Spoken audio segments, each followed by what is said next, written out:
each with his bonny lass, upon the greeny grass.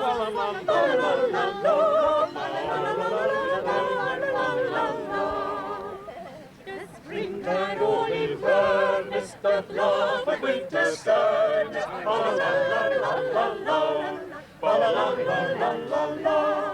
And to the bagpipe sound, the nymphs tread at their ground.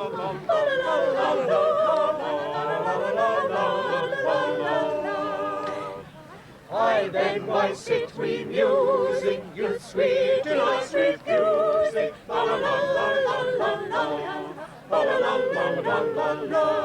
Say dainty nymphs and speed, shall we pay barley breed?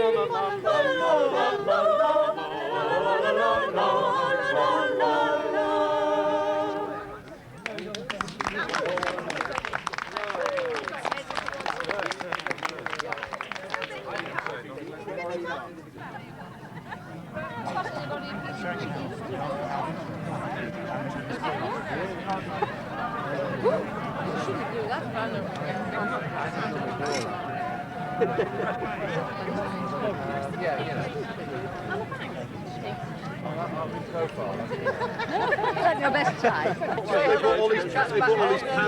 Hey, wonderful. A party just for us. You didn't have to.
I wanted to be filmed.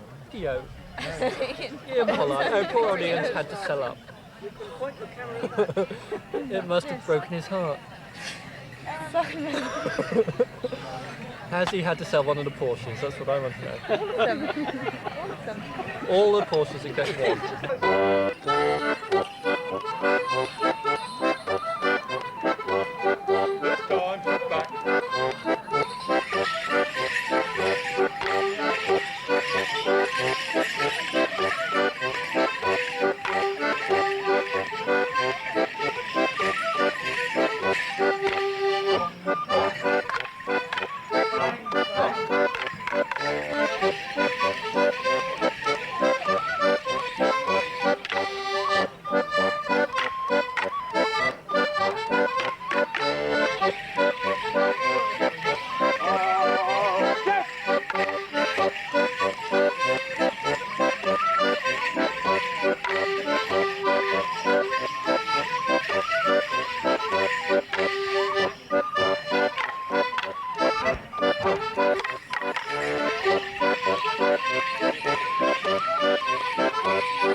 before performance, making a lot of noise.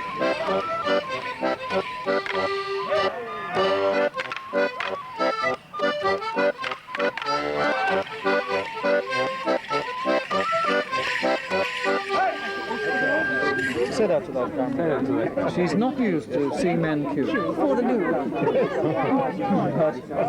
So they're on their way.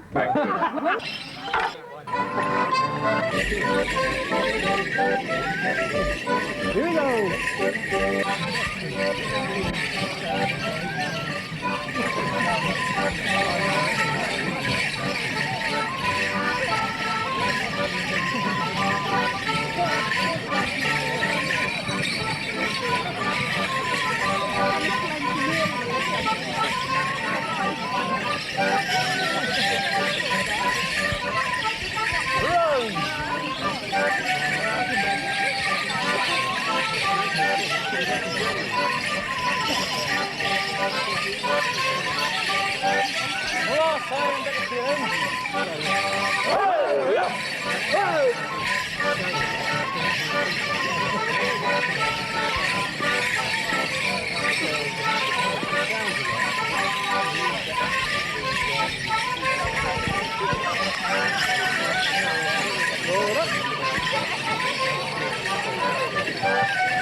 That's on the Costa Blanca. Must be up the other end. What number 3 is then?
Do that. Ready? Ready? No.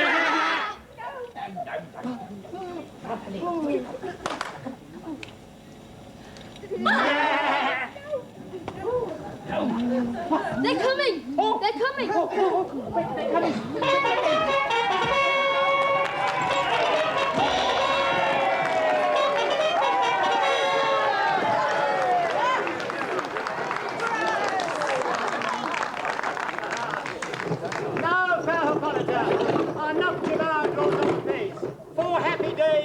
Another moon, but oh, methinks how slow this old moon wanes. She lingers my desires like to a stepdame or to a dowager, long withering out a young man's revenue. 4 days will quickly steep themselves in night. 4 nights will quickly dream away the time. And then the moon, like to a silver bow new bent in heaven, shall behold the night of our solemnity. Go, Philostrate, stir up the Athenian youth to merriments. Awake the pert and nimble spirits of mirth. Turn melancholy forth to funerals. A pale companion is not for our pomp.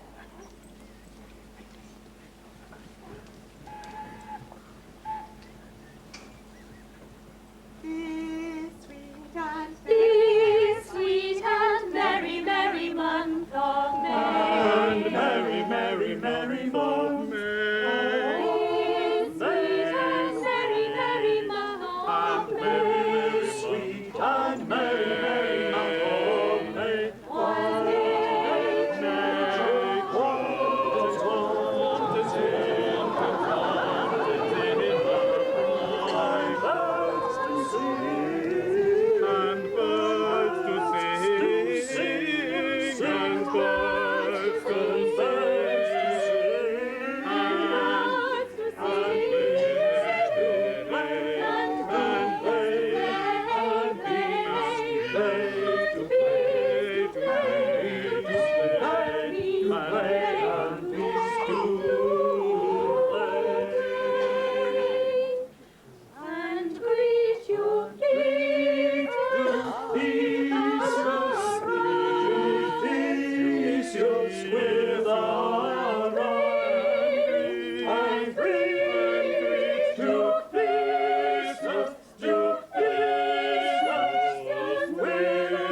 Hippolyta, I wooed thee with my sword, and won thy love doing the injuries. But I will wed thee in another key, with pomp, with triumph, and with revelling. Hermia! Happy be Theseus, our renowned duke. Thanks, good Aegeus. What's the news with thee? Full of vexation come I with complaint. Here's my child, my daughter Hermia. Stand forth, Demetrius. My noble lord, this man hath my consent to marry her. Stand forth, you, Lysander, stand forth. And my gracious duke, this man hath bewitched the bosom of my child. Thou, Lysander, thou hast given her rhymes and interchanged of tokens with my child. Thou hast by moonlight at her window sung, with feigning voice, verses of fading love, and stolen the impression of her fantasy with bracelets of thy hair, rings, gauds, conceits, knacks, trifles, nosegays, messengers of strong prevailment in unhardened youth. With cunning hast thou filched my daughter's heart, turned her obedience, which is due to me, to stubborn harshness. And, my gracious duke, be it so she will not hear before your grace consent to marry with Demetrius, I beg the ancient privilege of Athens. As she is mine, I may dispose of her, which shall be either to this gentleman or to her death, according to our law immediately provided in that case. What say you, Hermia? Be advised, fair maid, to you your father should be as a god, one that composed your beauties, yea, and one to whom you are but as a form in wax, by him imprinted within his power to leave the figure or disfigure it. Demetrius is a worthy gentleman. So is Lysander. In himself he is. But in this sort, lacking your father's voice, the other must be held the worthier. I would my father looked but with my eyes. Rather your eyes must with his judgment look. I do entreat your grace to pardon me. I know not by what power I am made bold, nor how it may concern my modesty in such a presence here to plead my thoughts. But I beseech your grace that I may know the worst that may befall me in this case, if I refuse to wed Demetrius. To die the death, or to abjure forever the society of men. Therefore, fair Hermia, question your desires, know of your youth, examine well your blood, whether if you yield not to your father's choice, you can endure the livery of a nun. For I to be in shady cloister mewed, to live a barren sister all your life, chanting faint hymns to the cold fruitless moon. Thrice blessed they that master so their blood to undergo such maiden pilgrimage, but earthly are happy, as the rose distilled, than that which, withering on the virgin thorn, grows, lives, and dies in single blessedness.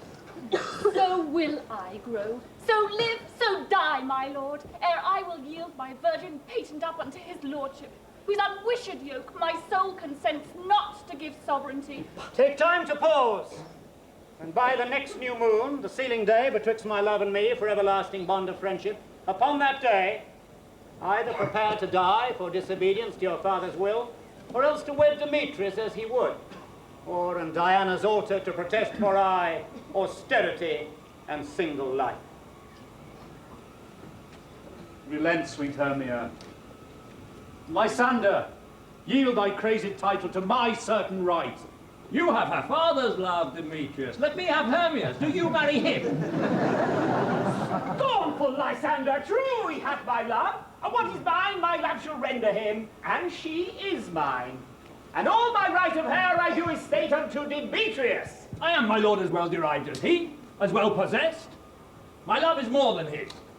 My fortunes every way as fairly ranked, if not with vantage, as Demetrius. And, what is more than all these boasts can be, I am beloved of beauteous Hermia. Why should not I then prosecute my right? Demetrius, I'll avouch it to his head, made love to Nida's daughter, Helena, and won her soul. And she, sweet lady, dotes, devoutly dotes, upon this spotted and inconstant man. I must confess that I have heard so much and with Demetrius thought to have spoke thereof. But being overfull of self-affairs, my mind did lose it. But Demetrius, come, and come Aegeus, you shall go with me. I have some private schooling for you both. For you, fair Hermia, look you arm yourself to fit your fancies to your father's will. Or else the law of Athens builds you up, which by no means we may extenuate, to death or to a vow of single life. Come, my Hippolyta. What cheer, my love? Demetrius and Aegeus, go along. I must employ you in some business against our nuptial, and confer with you something nearly that concerns yourself. With duty and desire, we follow you.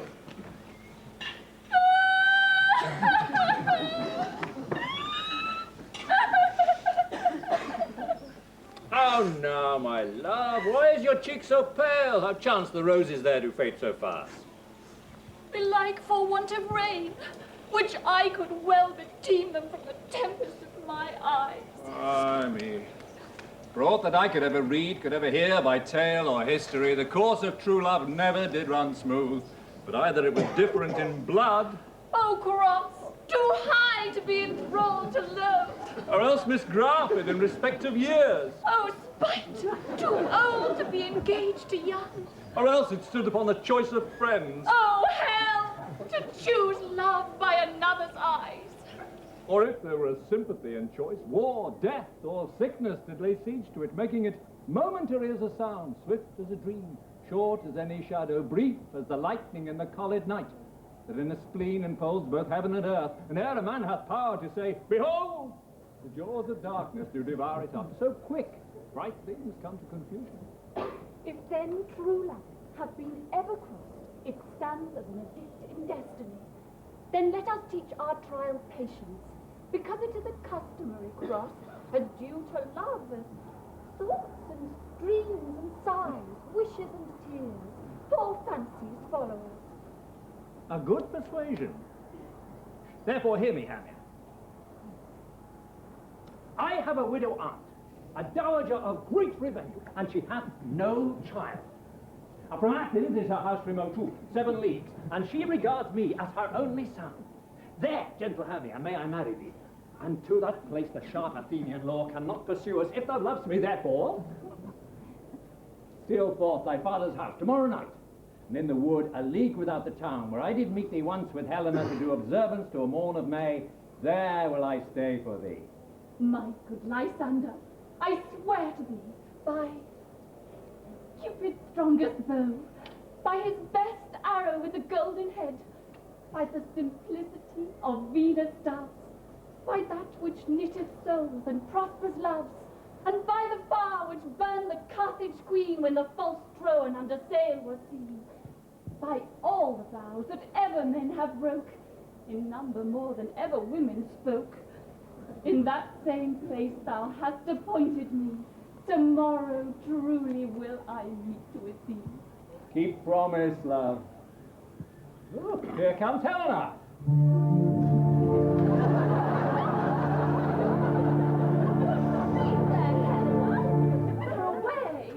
Call you me fair?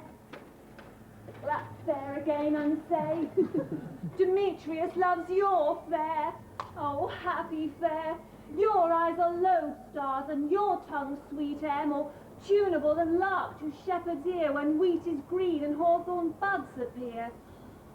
Sickness is catching, were favour so, yours would I catch, fair Hermia, ere I go. My ear would catch your voice, my eye your eye, my tongue would catch your tongue's sweet melody. Oh, were the world mine, Demetrius being baited, the rest I'd give to be you translated. But teach me how you look, and with what art you sway the motion of Demetrius' heart. I frown upon him, yet he loves me still. Oh, that your frowns could teach my smiles such skill. I give him curses, yet he gives me love. That my prayers could such affection move. The more I hate, the more he follows me. The more I love, the more he hateth me. His folly, Helena, is no fault of mine. None but your beauty. Oh, would that fault were mine. Take comfort, he no more shall see my face. Lysander and myself shall fly this place. Before the time I did Lysander see, seemed Athens as a paradise to me. Oh, then what graces in my love do dwell, that he hath turned a heaven unto a hell. Helen, to your minds we will unfold. Tomorrow night, when Phoebe doth behold her silver visage in the watery glass, decking with liquid pearl the bladed grass, a time that lovers' flight doth still conceal, to Athens' gates have we devised to steal.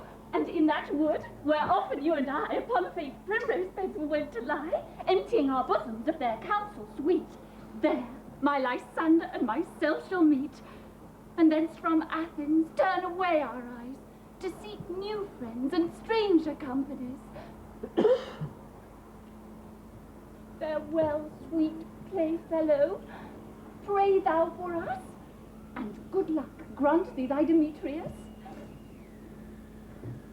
Farewell, Lysander. Keep way. I will, my Hermia. Helena, adieu. As you on him, Demetrius dote on you.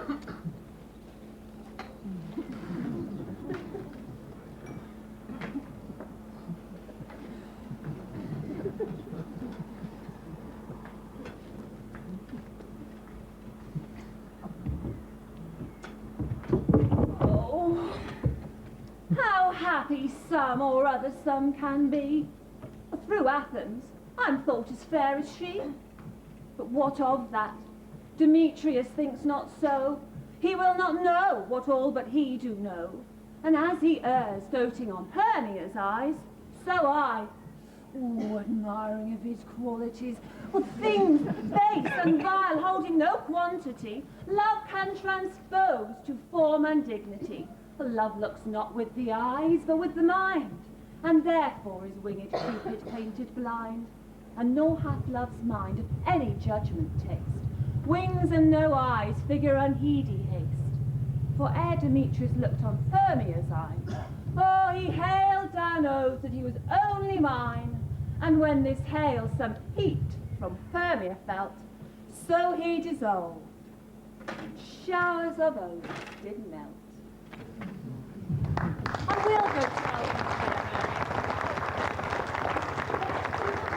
Will he tomorrow night pursue her? What, if for this intelligence I have thanks, it is a dear expense. Herein mean I, to enrich my pain, to have his sight thither, and back again.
Is all our company here? You are best to call them generally, man by man, according to the script.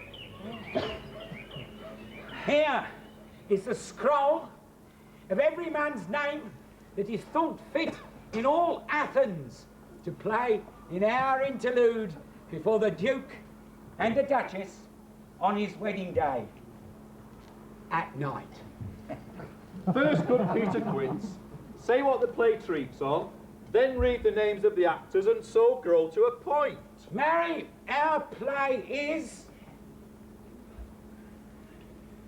the most lamentable comedy and most cruel death of Pyramus and Thisbe. Hey? Very good piece of work, I assure you, and a merry. Now, good Peter Quince, call forth your actors by the scroll. Masters, spread yourselves. Answer as I call you. Nick Bottom the Weaver. Ready? Name what part I am for and proceed. You, Nick Bottom, are set down for Pyramus. What is Pyramus? A lover or a tyrant? A lover that kills himself, most gallant for love. That will have some tears in the true performing of it. If I do it, let the audience look to their eyes. I will move storms. I will condole in some measure. To the rest, Francis Flip. Yet my chief humour is for a tyrant. I could play Hercules rarely, or a part to tear a cat in, to make all split. The raging rocks and shivering shocks shall break the locks of prison gates, and Phoebus' car shall shine from far, and make and mar the foolish fates. This was lofty. Now name the rest of the players. Francis Flip. This is Hercules' vein, the tyrant's vein. A lover is more condoling. Francis Flute the bellows mender. Here, Peter Quince. Flute, you must take Thisbe on you. What is Thisbe? A wandering knight? It is the lady that Pyramus.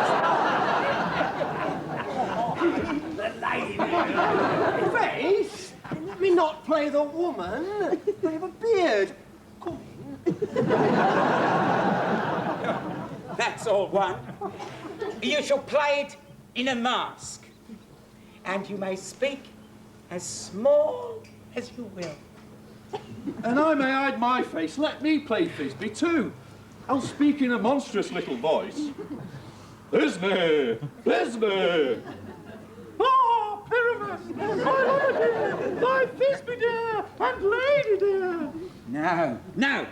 You must play Pyramus and Flute in Thisbe. Well, proceed. Robin Starveling the tailor. Starveling the tailor? Robin Starveling the tailor. Now, Robin Starveling, you must play Thisbe's mother. Thisbe's mother! Tom Snouts the tinker. Here, Peter Quince. You Pyramus's father. Right. Myself Thisbe's father. And Snug the joiner. You the lion's part. And here, I hope, is a play fitted. Have you the lion's part written? I pray you, if it be, give it me, for I am slow of study. No, you may do it extempore, for it is nothing but roaring.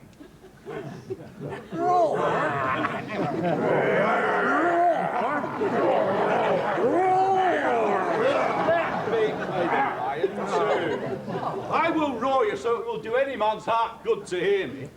I'll roar so it will make the Duke say, let him roar again, let him roar again, roar!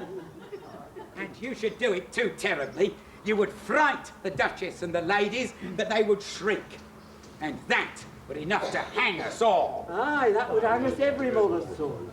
I grant you, friends, if you should fright the ladies out of the wits, they would have no more discretion but to hang us. Aye. But I will aggravate the voice, so that I will roar you as gently as any sucking dove. I will roar you, and 'twere any nightingale. You can play no part but Pyramus!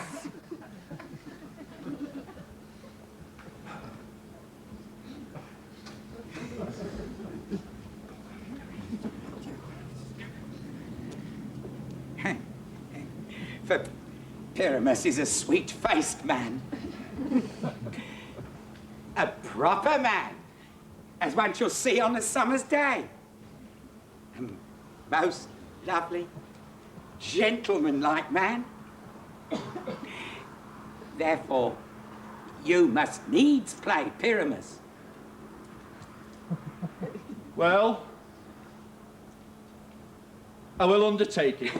What beard were the best to play it in? What you wear? I will discharge it in either your straw colour beard, your orange tawny beard, your purple ingrain beard, or your French crown colour beard, your perfect yellow. Some of your French crowns have no hair at all.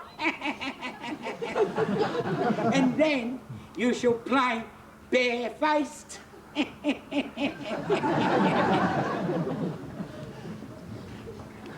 But, masters, here are your parts. And I am to entreat you, request you, and desire you to con them by tomorrow night. And meet me.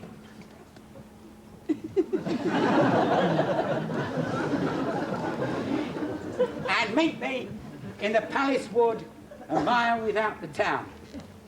There will we rehearse by moonlight. For if we meet in the city, we shall be dogged with company and our devices known. In the meantime, I will draw up a bill of properties such as our play wants. Now, I pray you, fail me not. We will meet, and there may we rehearse most obscenely and courageously. Take pains, be perfect. Adieu. At the Duke's Oak. Enough. Hold or cut bowstrings.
Keep his revels here tonight. Take heed, the Queen come not within his sight. The Oberon is passing fell and wrath, because that she is her attendant hath a lovely boy, stolen from an Indian king. She never had so sweet a changeling. jealous Oberon would have the child, knight of his train to trace the forest wild.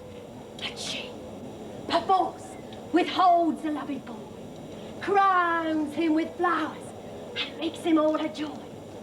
And now, they never meet, in grove or green, by fountain clear, or spangled starlight sheen. But they do square, that all their elves for fear creep into acorn cups and hide them there. Either I mistake your shape and make him quite, or else you are that shrewd name is quite good Robin Goodfellow. Are you not he that frightens the mage of the villagery, skim milk, and sometimes labour in the quern? And bootless make the breakfast housewife churn. Mislead night wanderers laughing at their harm. And those that hobgoblin call you, and sweetheart, you do their work and they shall have good luck. Are not you he? Thou speaks aright. I am that merry wanderer of the night.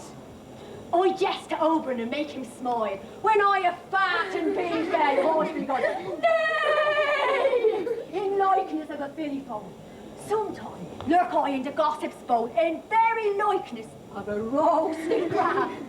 And when she drinks, against her lips I bob, and on her withered jewel I pour the ale. The wisest and, telling the saddest tale, sometime for 3-foot stone mistaketh me. Then slip I from her bum, down off her shoe, her tail it flies and falls into a cough. And then the whole choir hold their hips and laugh, and waxing in their mirth, and swear a merrier hour was never wasted here. The room bears, here comes Oberon. And here my mistress would that he were gone.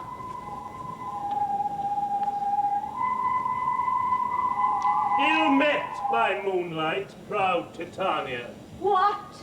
Jealous Oberon? Fairies, skip hence.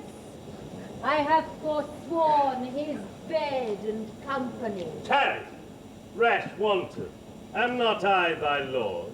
Then I must be thy lady.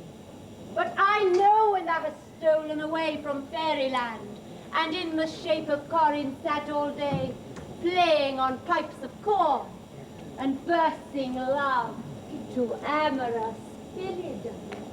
Why art thou here, come from the farthest steep of India?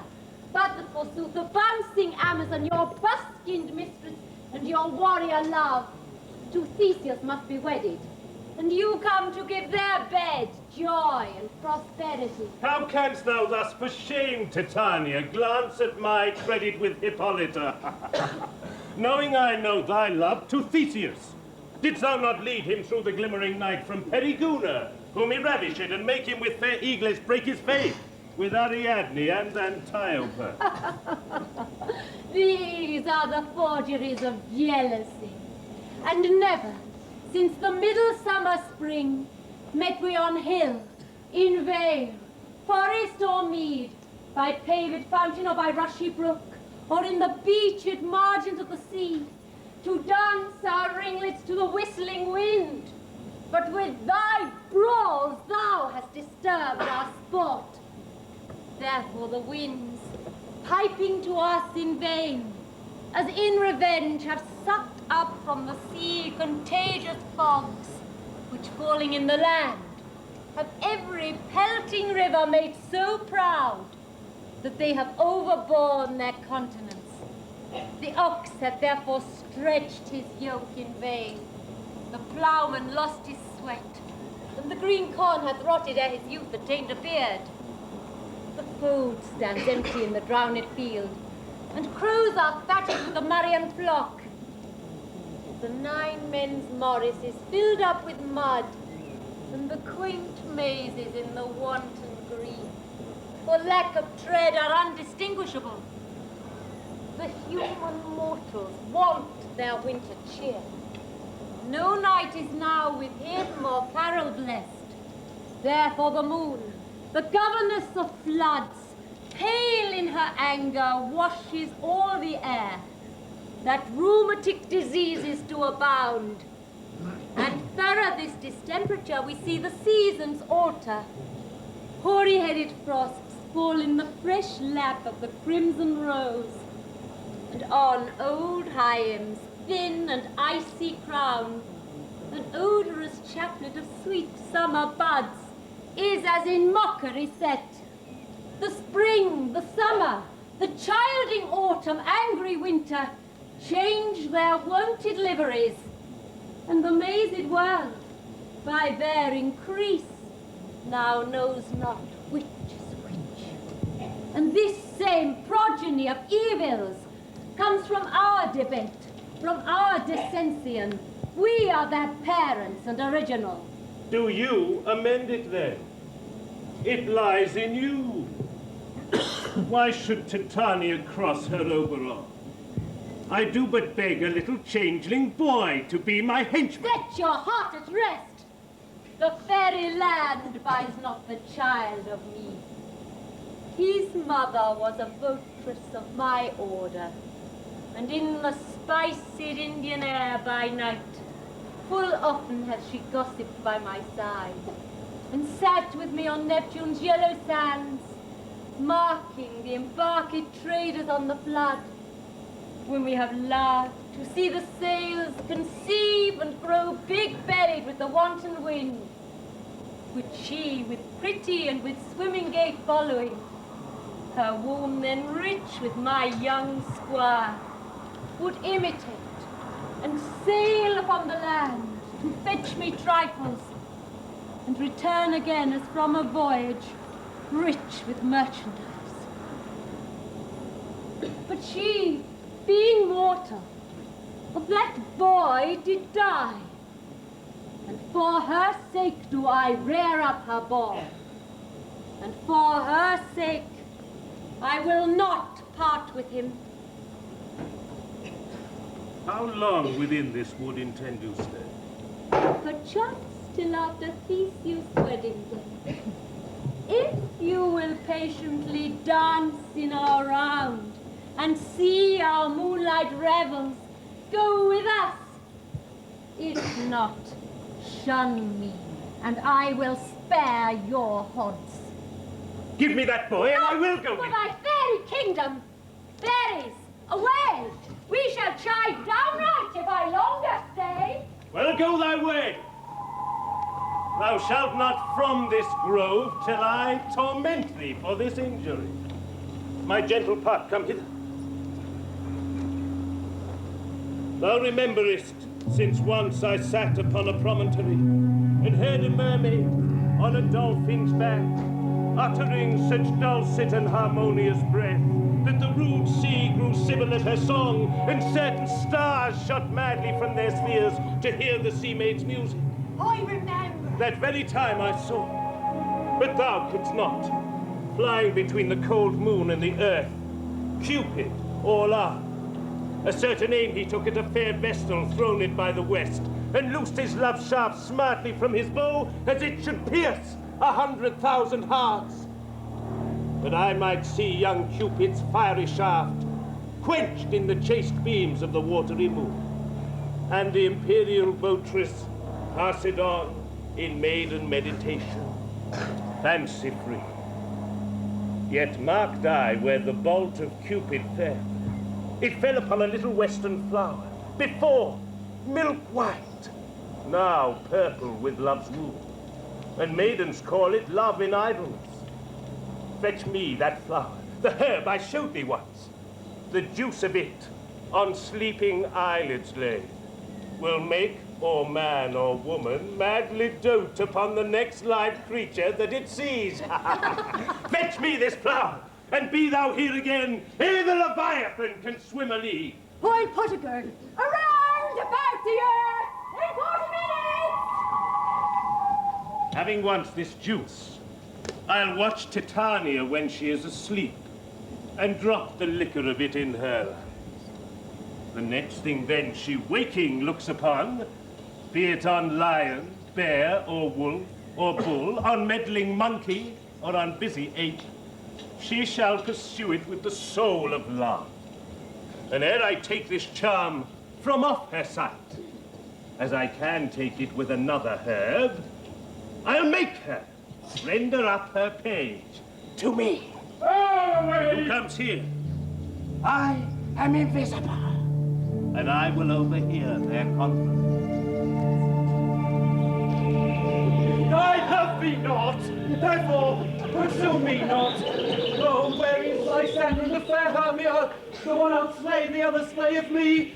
Thou tookst me that had stolen unto this wood, and here am I, and wood within this wood, because I cannot meet my Hermia. Oh, hence. Go on, follow me no more. You draw me, you hard-hearted adamant. Let you draw not iron, for my heart is as true as steel. Believe you your power to draw, and I shall have no power to follow you. Do I entice thee? Do I speak thee fair? Or rather, do I not, in the plainest truth, tell thee I do not, nor I cannot love thee? Oh, and even for that do I love you the more. I am your spaniel. Oh, Demetrius, the more you beat me, I will fawn on you. Oh, use me but as your spaniel. Spurn me, strike me, neglect me, lose me. Only give me leave, unworthy as I am, to follow you. What worse a place can I beg in your love, and yet a place of high respect with me, than to be used as you use your dog? Tempt not too much the hatred of my spirit, for I am sick when I do look upon thee. Oh, and I'm sick when I look not on you. You do impeach your modesty too much.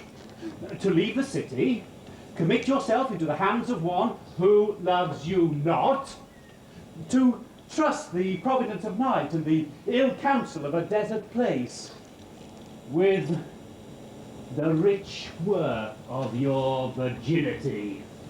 With your virtue is my privilege, for it is not night when I do see your face. Therefore I think I am not in the night, nor doth this wood lack worlds of company. For for you in my respect are all the world. Then how can it be said I am alone when all the world is here to look on me? I'll run from thee, and hide me in the brakes, and leave thee to the mercy of the wild beast. The wildest hath not such a heart as you. Run when you will. The story shall be changed. Apollo flies and Daphne holds the chase. The dove pursues the griffin. The mob high makes speed to tax the tiger. Bootless speed when valor flies. I'll stay thy questions no more, let me go. But if thou dost follow me, do not believe but that I will do thee mischief in the wood. Aye, in the temple, in the town, the field you do me mischief. Oh, fie, Demetrius, your wrongs do set a scandal on my sex. We cannot fight for love as men may do. We should be wooed. We were not made to woo. Well, I'll follow thee, and I'll make a heaven of a hell. Oh, to die upon the hand I love so well.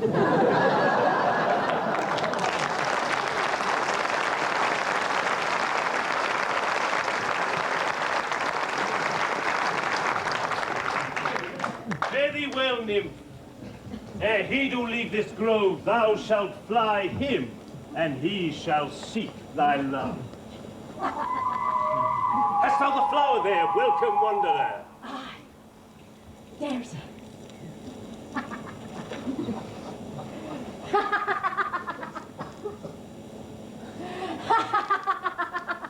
I pray thee, give it me.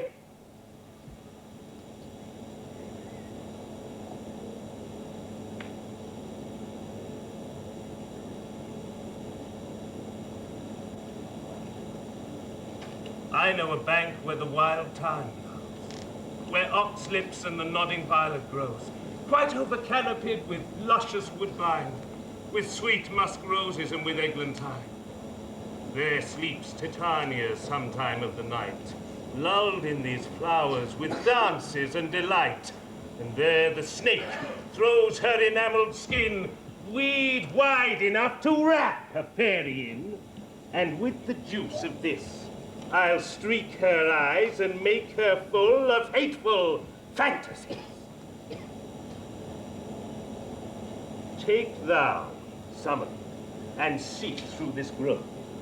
A sweet Athenian lady is in love with a disdainful youth. Anoint his eyes, but do it when the next thing he espies may be the lady. Thou shalt know the man by the Athenian garments he hath on. Effect it with some care, that he may prove more fond on her than she upon her love. And look thou meet me, ere the first cock crow. Fear not, my lord, the servant shall do so.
What thou seest when thou dost wake, do it for thy true doctor. Love and languish for his sake, be it ounce or cat or bear, hard or boar with bristled hair, in thy eye that shall appear. When thou wakes, it is thy dear. Wake when some vile thing is near.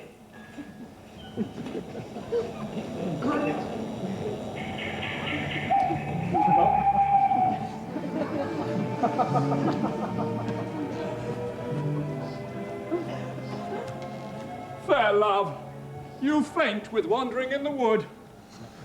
And to speak truth, I forgot our way. We'll rest us, Hermia, if you think it good, and tarry for the comfort of the day. Oh, be it so, Lysander. Find you out of bed, for I, upon this bank, will rest my head.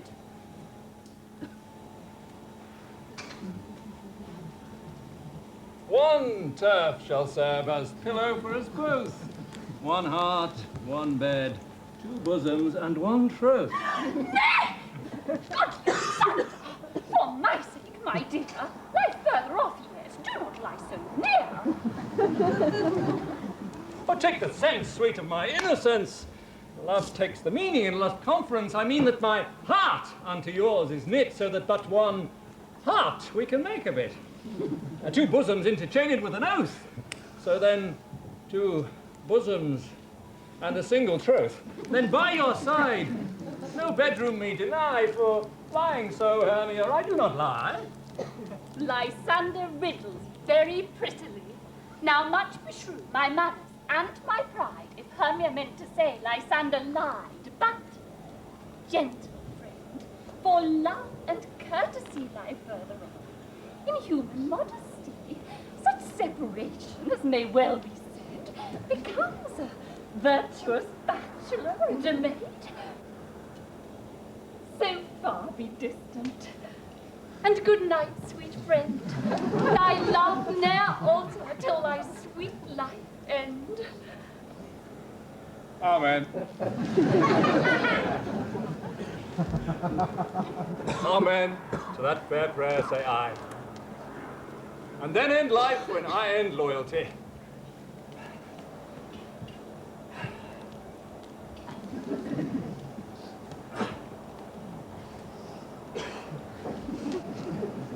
Ah, here is my bed. Sleep to give thee all his rest. With half that wish, the wisher's eyes be pressed.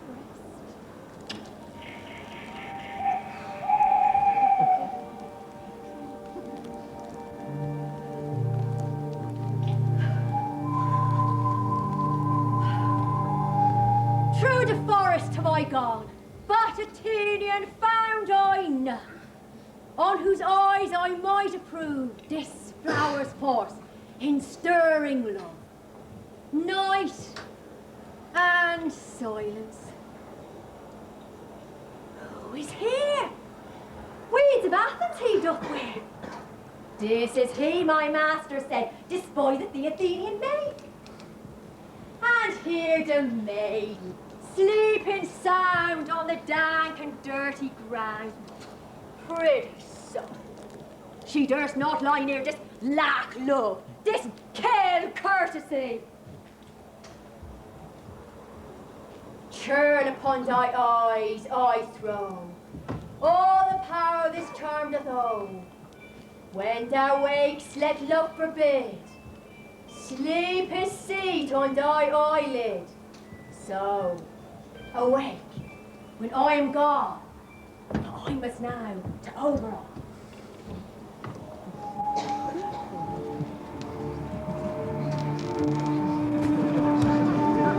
Stay! Though thou kill me, sweet Demetrius. I charge thee hence, and do not hold me thus. Oh, wilt thou, darkling, leave me? Do not so. I stay on thy peril. I alone must go.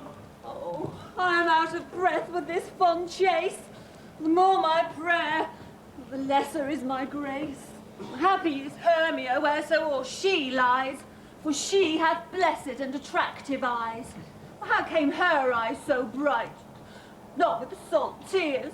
If so, mine are oftener washed than hers. I'm as ugly as a bear! The beasts that meet me run away for fear. Therefore it's no marvel her Demetrius do as a monster fly my presence thus. What wicked and dissembling glass of mine made me compare with Hermia's very eyes?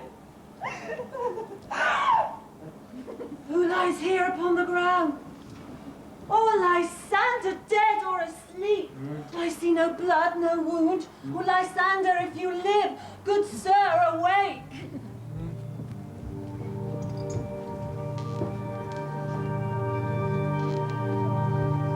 And run through fire I will for thy sweet sake. Transparent Helen, nature shows art that through thy bosom makes me see thy heart. Where is Demetrius? Oh, how fit a word is that vile name to perish on my sword. Do not say so, Lysander, say not so. What though he love your Hermia, Lord, what though? Yet Hermia still loves you, then be content. Content with Hermia? No, I do repent the tedious minutes I with her have spent. Not Hermia, but Helena I love, who would not change a raven for a dove. The will of man is by his reason swayed, and reason says you are the worthier maid. Things growing are not ripe until their season. So I, being young, shall now write not to reason, and reaching now the point of human skill, reason becomes the marshal to my will, and leads me to your eyes, where look, that story is written in love's richest book. Wherefore was I to this king mockery born? When at your hands did I deserve such scorn? Well, is it not enough? Is it not enough, young man, that I did never, no, nor never can deserve a sweet look from Demetrius' eye, but you must flout my insufficiency. Oh, good truth, you do me wrong, good sooth you do, in such a disdainful manner me to woo. Fare ye well. Forth, well, I must confess, I thought you, Lord, of more true gentleness. Oh, that a lady of one man refused should of another be abused!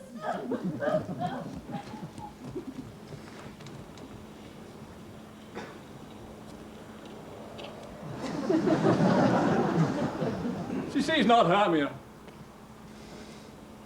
Hermia, lie thou there, and never mayest thou come Lysander near. For as a surfeit of the sweetest things the deepest loathing to the stomach brings, or the heresies that men do leave are hated most by those they did deceive, so thou, my surfeit and my heresy, of all be hated, but the most of me. And all my powers address your love and might to honour Helen and to be her knight.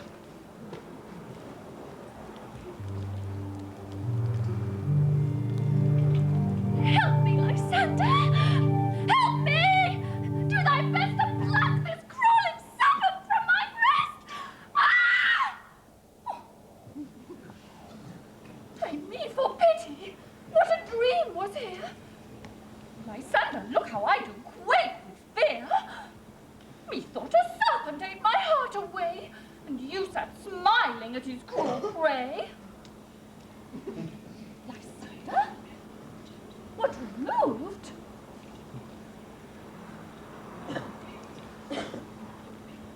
Lysander! Lord! What? Out of hearing, gone? No sound, no word. Alack, where are you? Speak, and if you hear, speak of all loves. I swoon, almost with fear.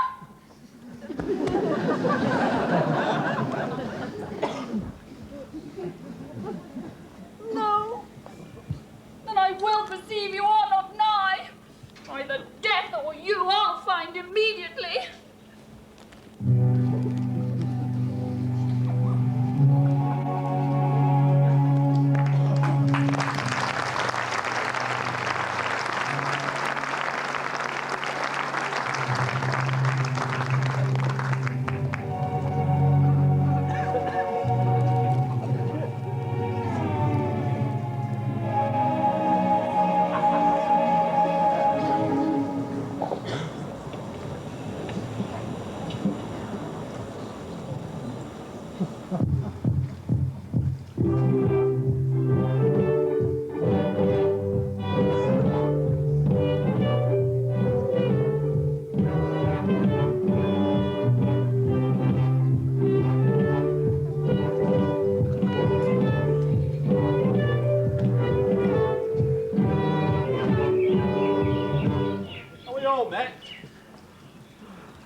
And here's a marvellous convenient place for our rehearsal.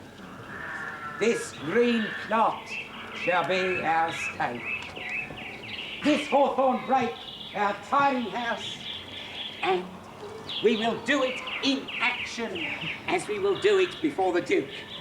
Mr. Quince, what sayest thou, bully bottom? there are things in this comedy of Pyramus and Thisbe that will never please. First, Pyramus must draw a sword to kill himself, which the ladies cannot abide. How answer you that?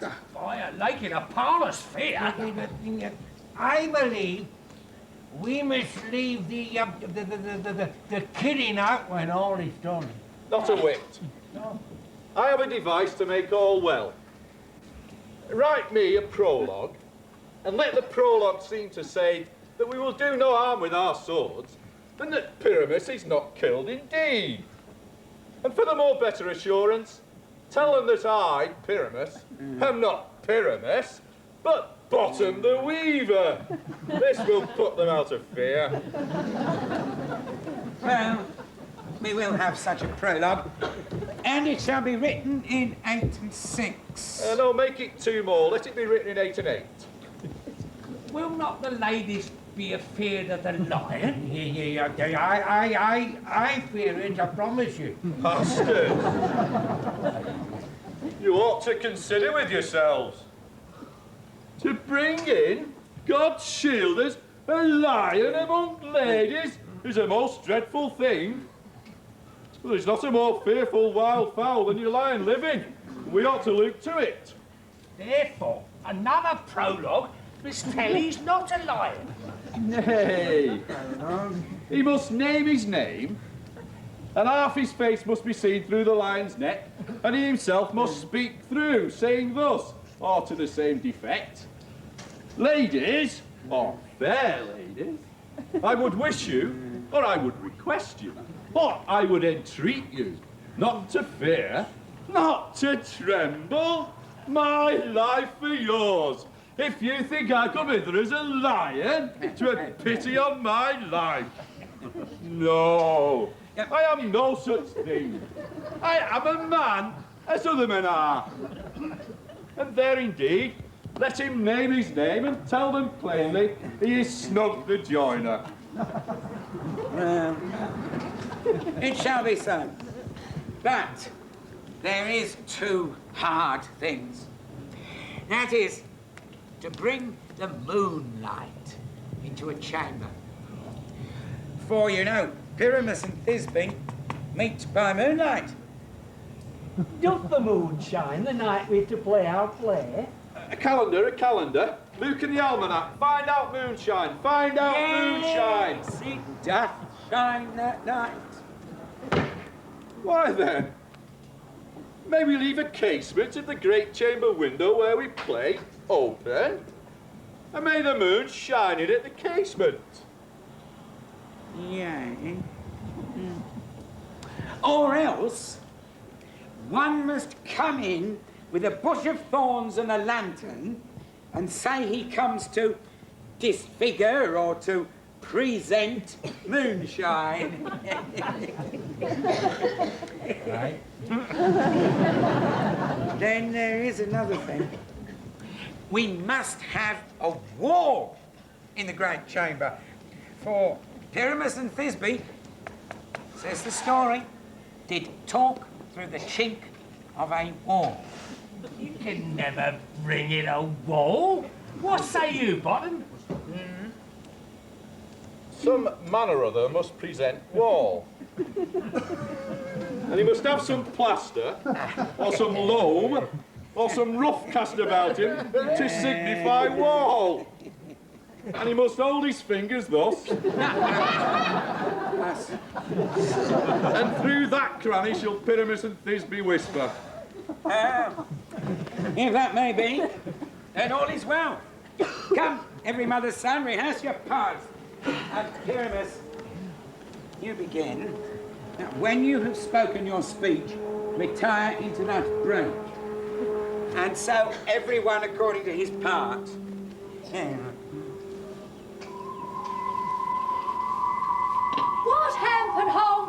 swaggering here, so near the cradle of the fairy queen? What? A play toward? I'll be an auditor. An act or two, perhaps, if I see cause. Speak, Pyramus. Thisbe. Stand forth.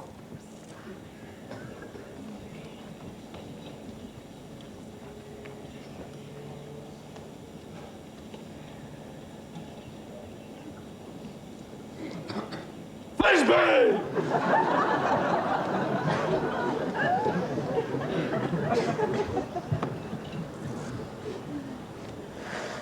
The flowers of odious savours sweet. Odorous. Odorous. Odorous savours sweet. Such hath thy breath, my dearest Thisbe dear. But hark, a voice. Stay thou but here a while, and by I will to thee appear. A stranger Pyramus than e'er played here. Must I speak now? Aye, Mary, must you? And you must remember that he goes but to see a noise that he heard, and is to come again.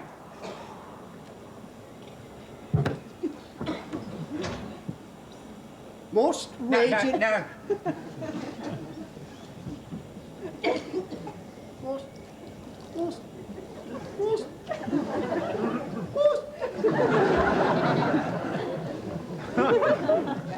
Most raging Pyramus, most lily white of hue, of colour, like the red rose on triumphant briar, most brisket, juvenile, and most lovely Jew, as truest horse that yet would never tire. I'll meet thee, Pyramus, at Ninny's tomb. Ninus too. You must not speak that yet. That you answer to Pyramus. You speak all your part at once, cues and all. Pyramus, enter. Your cue is past. It is never tire. Oh. As truest horse that yet would never tire. If I were fair Thisbe, I were only thine. Monsters! Strange! We are haunted! Cry, masters! Fly, masters! Help!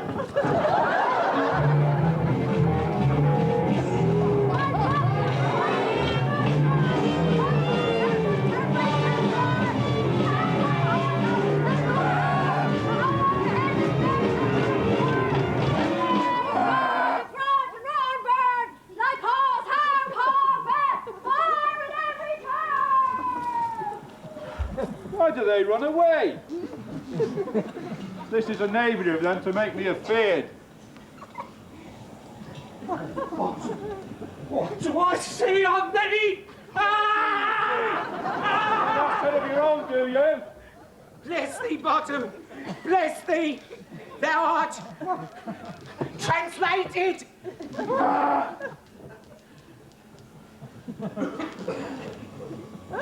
I see their knavery.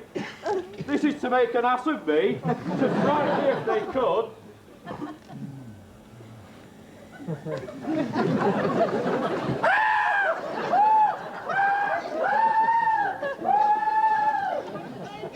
So I will not stir from this place, do what they can.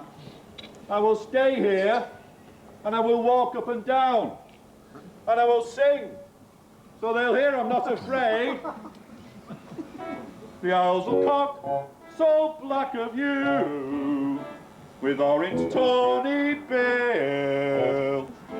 The throstle with his note so true. The wren, the wren, the wren with little quill. What angel breaks me from my heart? The finch, the sparrow, and the lark the place on Cuckoo Grey. Who's no full many a man doth find, and dares not answer nay. Hey, hey, hey. For indeed, who would set his wit to so foolish a bird?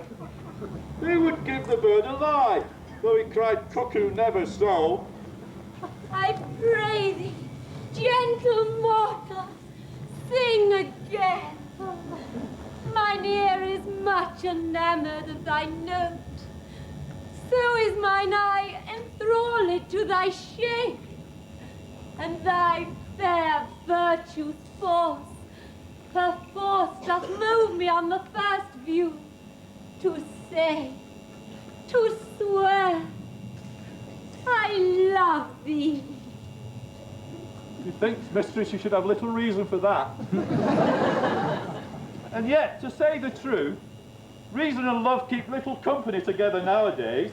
The most a pity that some honest neighbours will not make them friends. Hey, I can cleek upon occasion. Thou art as wise as thou art beautiful. Not so neither. But if I had wit enough to get out of this wood, I had enough to serve mine own turn. Out of this wood do not desire to go. Thou shalt remain here, whether thou wilt or no. I am a spirit of no common rate. The summer still doth tend upon my state. And I do love thee. Therefore, go with me. I give thee fairies to attend on thee, and they shall fetch thee jewels from the deep, and sing while thou on pressed flowers dost sleep. And I will purge thy mortal grossness so, that thou shalt like an airy spirit go. Peas blossom, cobweb, moth, and mustard seed. Ready? And I. Where shall we go? Be kind and courteous to this gentleman. Hop in his walks and gambol in his eyes. Feed him with apricots and dewberries, with purple grapes, green figs, and mulberries. The honeybags steal from the humble bees, and for night tapers crop their waxen thighs, and light them at the fiery glowworm's eyes. To have my love to bed, and to arise, and pluck the wings from painted butterflies, to fan the moonbeams from his sleeping eyes. Nod to him, elves, and do him courtesies. Hail, mortal! Hail! Hail! Hail!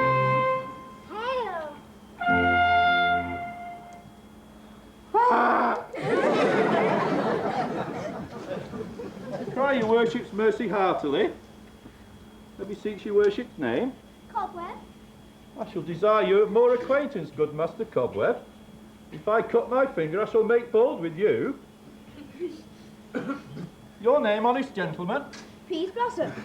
I pray you, commend me to Mistress Squash, your mother, and to Master Peascod, your father.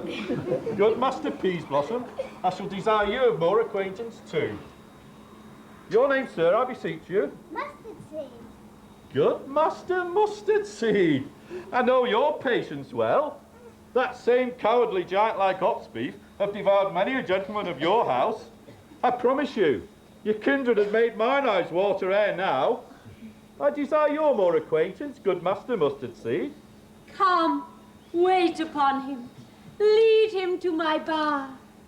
The moon, methinks, looks with a watery eye, and when she weeps, weeps every little flower,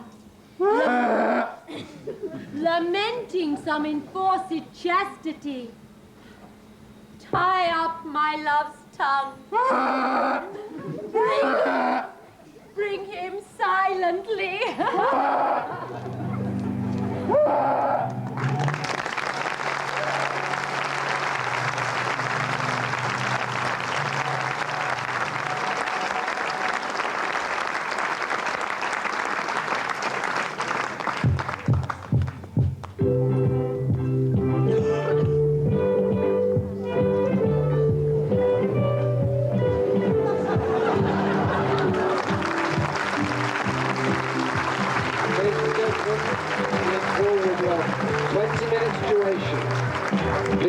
take your seats again promptly after the 20 minutes. Thank you very much indeed.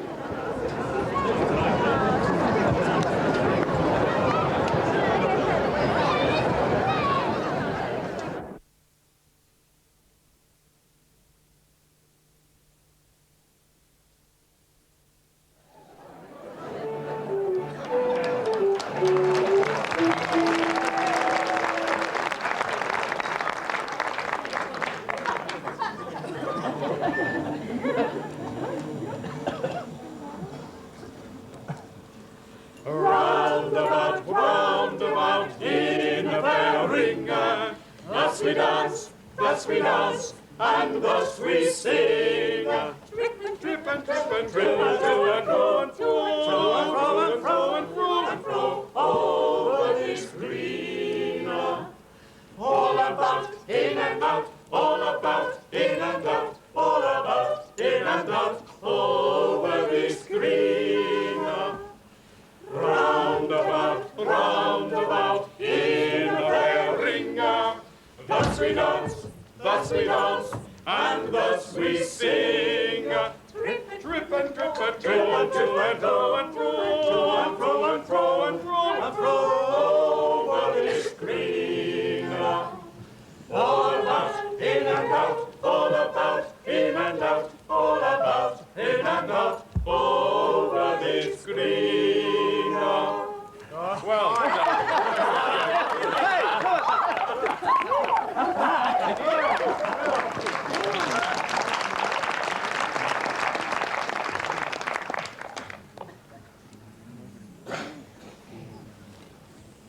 I wonder if Titania be awake. Then what it was that next came in her eye, which she must dote on in extremity. Here comes my messenger.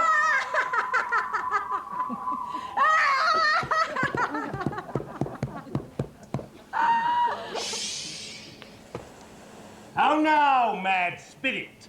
What night rule now about this haunted grove? My mistress, with a monster is in love.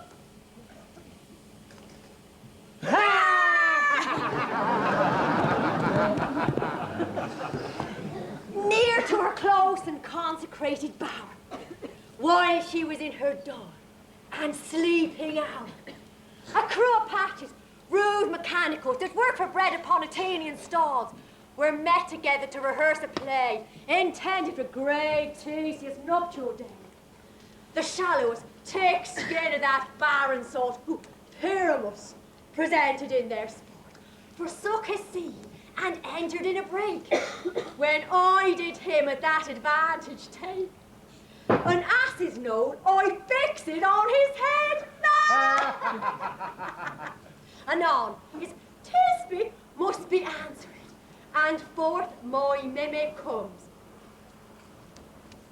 When they him spy, like wild geese that the creeping fowler eye, all russet pated chops, many and such, rising and cawing at the guns' report, sever themselves and madly sweep the sky. So at his sight, away his fellows fly, and at our stump, here o'er, and o'er one falls, he murder cries, and hell from Athens calls.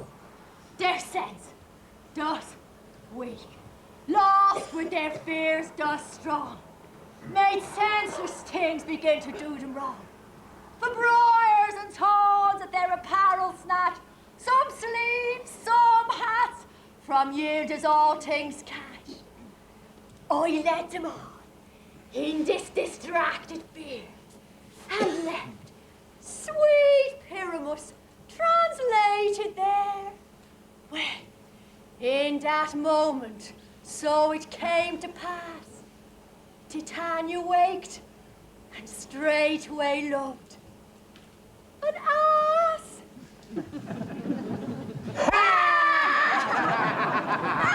This pulls out better than I could devise. But hast thou yet latched the Athenian's eyes with the love juice, as I did bid thee do? I took him sleeping. That is finished too. And the Athenian woman by his side, that when he wakes up, for she must be eyed. Stand close. This is the same Athenian. This is a woman, but not this man. Oh, why rebuke you him who loves you so? Lay breath so bitter on your bitter foe. Now, I but chide, but I should use thee worse, for thou, I fear, hast given me cause to curse. If thou hast slain Lysander in his sleep, being o'er shoes in blood, plunge in the deep and kill me too.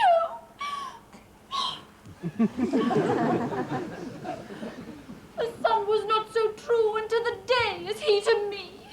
Would he have stolen away from sleeping Hermia?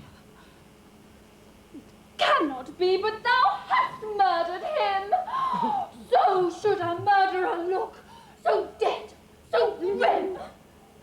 So should the murdered look, and so should I, pierce through the heart with your stern cruelty. Yet you, the murderer, look as bright, as clear, as yonder Venus in her glimmering sphere. What's this to my Lysander? Where is he? Oh, good Demetrius, wilt thou give him me? I'd rather feed his carcass to my hounds. Thou ridest me past 1,000 impatience. Hast thou slain him then? Henceforth be never numbered among them. Oh, tell true, even for my sake. Durst thou have looked upon him being awake? Or hast thou killed him sleeping? Oh, brave! Oh! You spend your passion on a misprized mood. I am not guilty of Lysander's blood, and nor is he dead, for all that I can tell. I pray thee, tell me then that he is well. Oh, and if I could, what would I get therefore? A privilege never to see me more, and from thy hated presence part I so. See me no more, whether he be dead or no.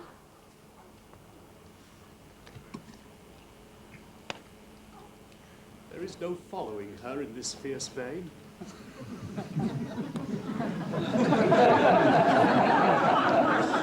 Here, therefore, for a while I will remain.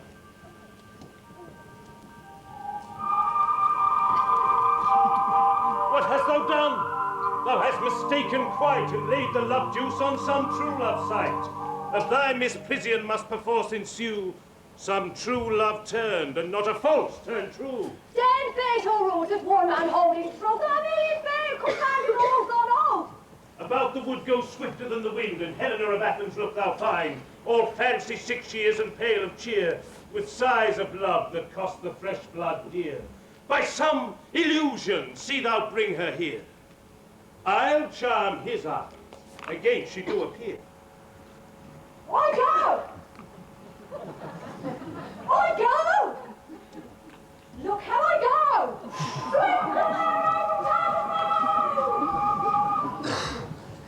Flower of this purple dye, fit with Cupid's archery, sink in apple of his eye. When his love he doth espy, let her shine as gloriously as the Venus of the sky. When thou wakest, if she be by, beg of her for remedy. Captain of our fairy band, Eleanor is here at hand, and a youth mistook by me, pleading for a lover's fee. Shall we dare fond pageancy? Lord, what fools these mortals be! Stand aside.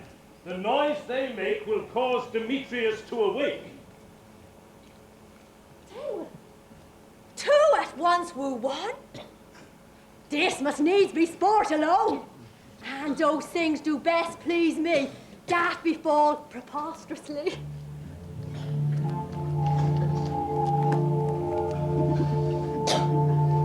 Why should you think that I would woo in scorn? Scorn and derision never come in tears. Look, when I vow, I weep. And vows so born, in their nativity all truth appears. You do advance your cunning more and more. When truth kills truth, oh devilish holy fray. These vows are Hermia's. Will you give her o'er? Weigh oath with oath, and you will nothing weigh. I had no judgment when to her I swore. No, none in my mind. Now you give her o'er. Demetrius loves her, and he loves not you.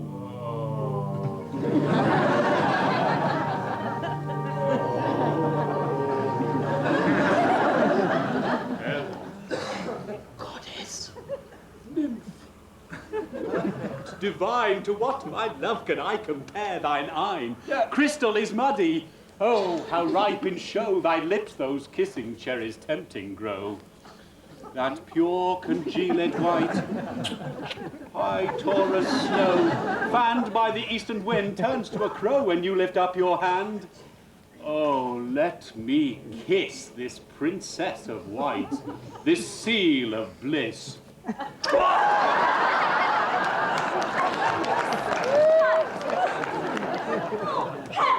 I see.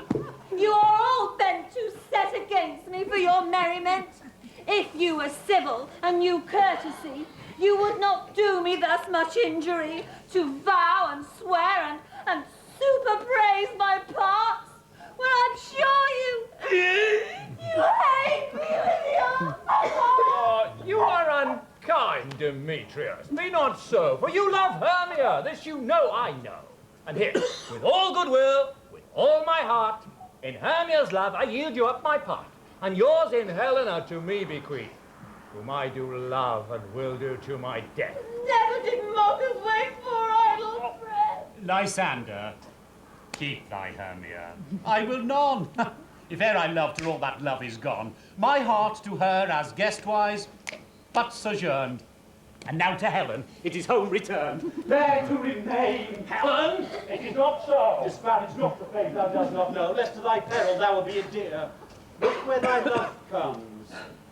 Yonder is thy dear. Thou art not by mine eye, Lysander found.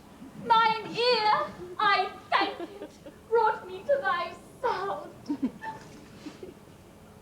Why unkindly didst thou leave me so? Why should he stay whom love doth press to go? What love could press Lysander from my side? Lysander's love that would not let him bide. Fair Helena that more engilds the night than all yon fiery O's and eyes of light. Why seek'st thou me? Would this not let thee know the hate I bear thee made me leave thee so? Be not as you think. It cannot be. Lo, she is one of this confederacy. Well, now I perceive. They conjoined all three to fashion this false sport in spite of me. Injurious Hermia, most ungrateful maid, have you conspired? Have you with these contrived to bait me with this foul derision? Is all the counsel that we two have shared, the sisters' vows, the hours that we have spent, is all forgot, or school days friendship, childhood innocence? And will you rent our ancient love asunder to join with men in scorning your poor friend? Well, it is not friendly, it is not maidenly. Our sex, as well as I, may chide you for it, though I alone do feel the injury. I am amazed at your passionate words. I scorn you not. Seems that you scorn me. Or have you not set Lysander as in scorn to follow me and praise my eyes, my face, and made your other love Demetrius, who even but now did spurn me with his foot, to call me goddess, nymph, divine and rare, precious, celestial? Wherefore speaks he thus to her he hates? And wherefore does Lysander deny your love so rich within his soul, and tender me, forsooth, affection, but by your setting on, by your consent? I understand not what you mean by this. I do persever. Our counterfeit sad looks behind my back. Wink each at other, hold the sweet jest up. This sport, well carried, shall be chronicled. If you had any pity, grace, or manners, you would not make me such an argument. Fare ye well. 'Tis partly my own fault, which death or absence shall soon remedy. Oh, stay, gentle Helena, hear my excuse, my love, my life, my soul, fair Helen. Oh, excellent. Oh. Do not scorn her so. If she cannot entreat, I can compel. No more compel than she entreat. Thy words have no more strength than her weak prayers. Helen, I love thee, by my life I do. I swear by that which I will lose for thee, to prove him false that says I love thee not. I say I love thee more than he can do. If thou say so, withdraw and prove it too. Quick, come. Lysander, where to tends all this? Away, you Ethiop! Oh, yes, he seems to break loose, take on as he would follow, but yet come not. You are a tame man. Go. Tame? Hang off, thou cat, thou bird, vile thing, let loose, or I will shake thee from me like a serpent. Why are you grown so rude? What change is this, sweet love? Thy love? Out, tawny tartar, out of the vile medicine, loathed potion, hence! Do you not jest? Yes, sooth, and so do you. Demetrius, I will keep my word with thee. I would have had thy bond, for I perceive a weak bond holds thee, and I'll not trust thy word. What, should I hurt her, strike her, kill her dead? Although I hate her, I'll not harm her so. What? Can you do me greater harm than hate? Hate me? Wherefore? Oh, me wouldn't use my love. Am not I Hermia? Are not you Lysander? I am as fair now as I was erewhile. Since night you loved me, yet since night you left me. Why then you left me? Oh, the gods forbid. In earnest, shall I say? Aye, by my life. And never did desire to see thee more. Therefore be out of hope, of doubt, of question. Be certain, nothing truer, 'tis no jest, that I do hate thee and love Helena. Oh, me! You! Juggler! You! Canker blossom! You thief of love! What? Have you come by night and stolen my lost heart from him? Fine of faith. Have you no modesty, no maiden shame, no touch of bashfulness? What? Will you tear impatient answers from my gentle tongue? Fie, fie, fie, you counterfeit, you puppet, you! Puppet! Why so? Ah, that way goes the game. Now I perceive that she hath made compare between our statures. She hath urged her height, and with her personage, her tall personage, her height, forsooth, she hath prevailed with him. And are you grown so high in his esteem, because I am so dwarfish? And so low? How low am I, thou painted maple? How low am I? I am not yet so low, but that my nails can reach it. I pray you, though you mock me, gentlemen, let her not hurt me. I was not cursed. I have no gift at all in shrewishness. I'm a right maid for my cowardice. Let her not strike me. You perhaps may think because she's something lower than myself that I can match her. Lower! Hark again! Good Hermia, do not be so bitter with me. I evermore did love you, Hermia, did ever keep your counsels, never wronged you. Say that in love unto Demetrius I told him of your stealth into this wood.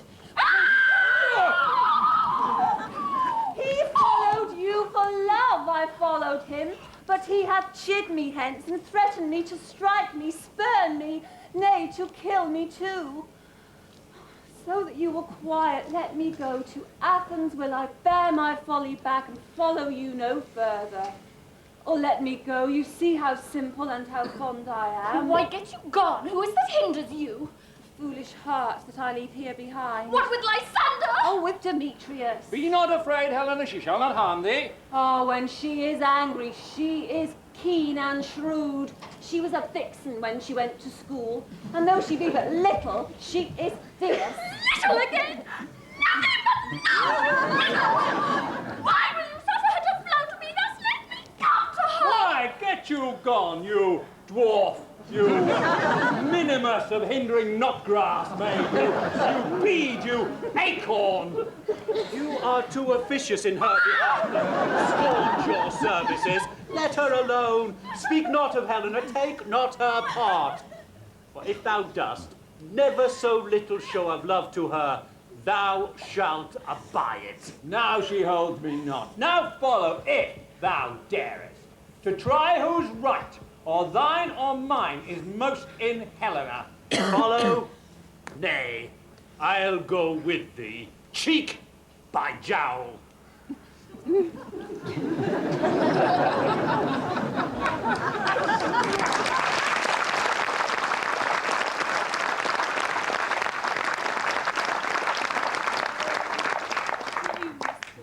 All this coil is long of you. Nay, go not back. I will not trust you, nor longer stay in your cursed company. Your hands than mine are quicker for a fray. My legs are longer, though, to run away. I am alone, and know not what to say.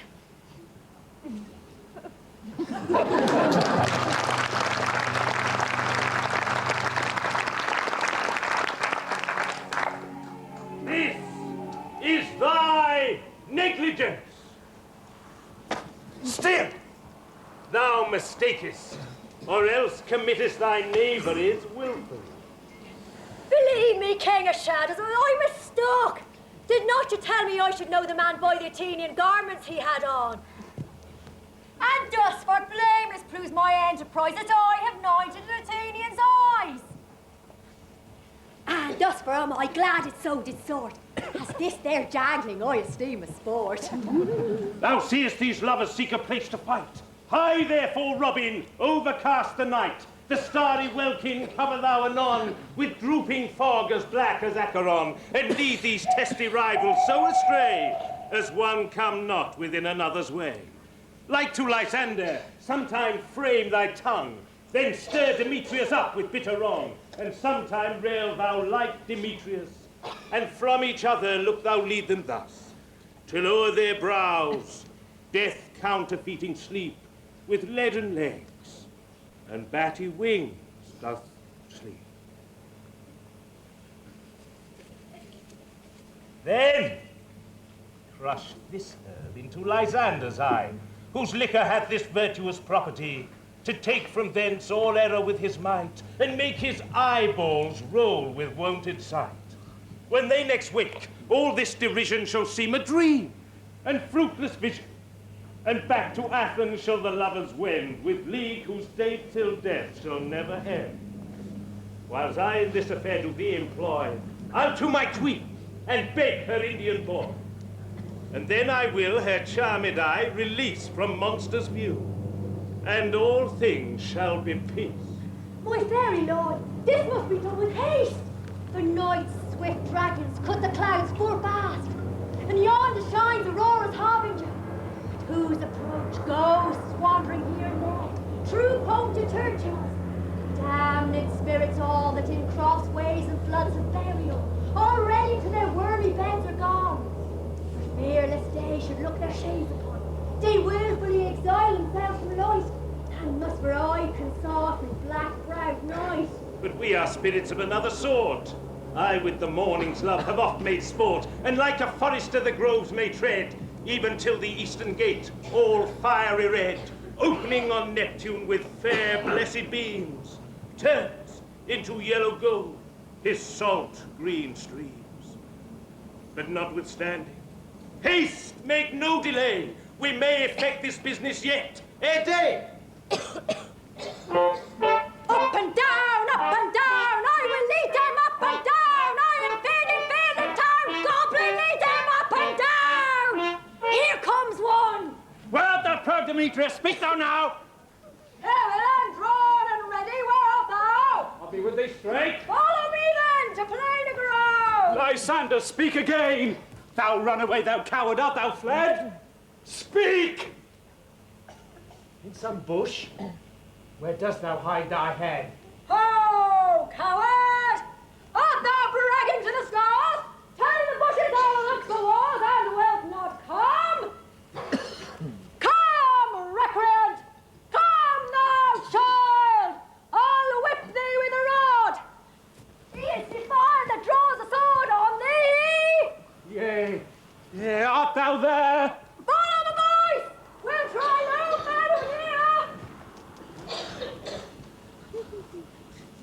He goes before me and still dares me on.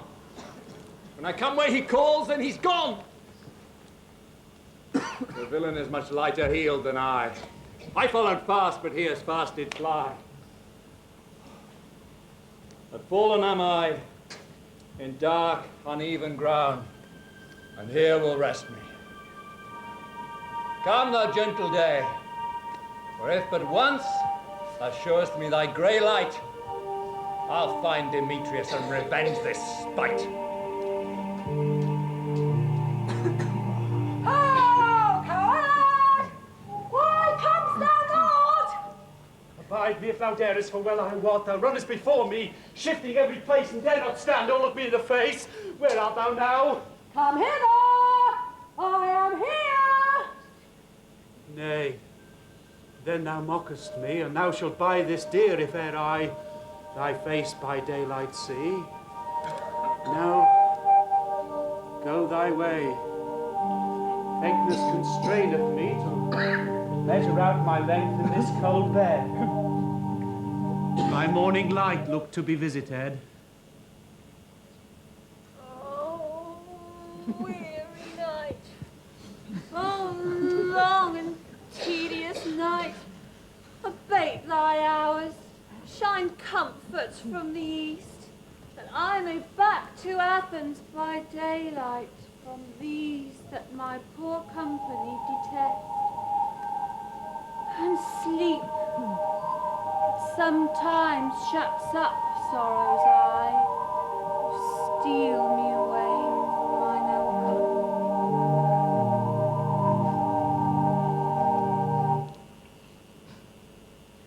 Yet but 3. Come one more, 2 of both coins makes a 4. Here she comes.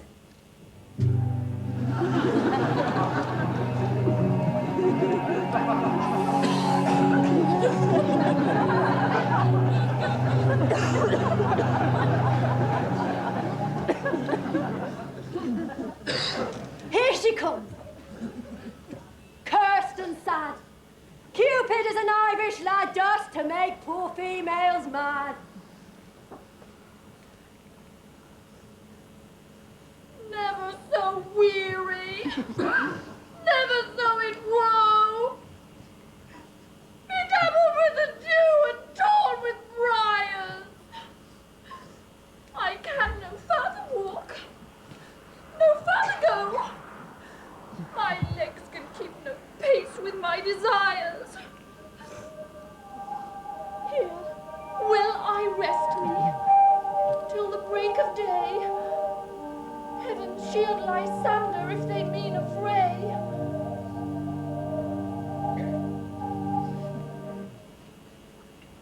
On the ground, sleep sound.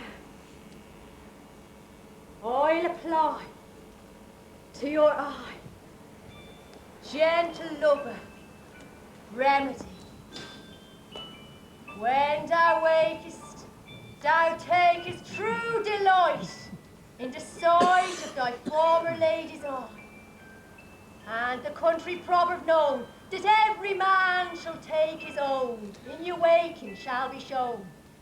Jack shall have Jill, naught shall go ill. The man shall have his mare again, and all shall be well.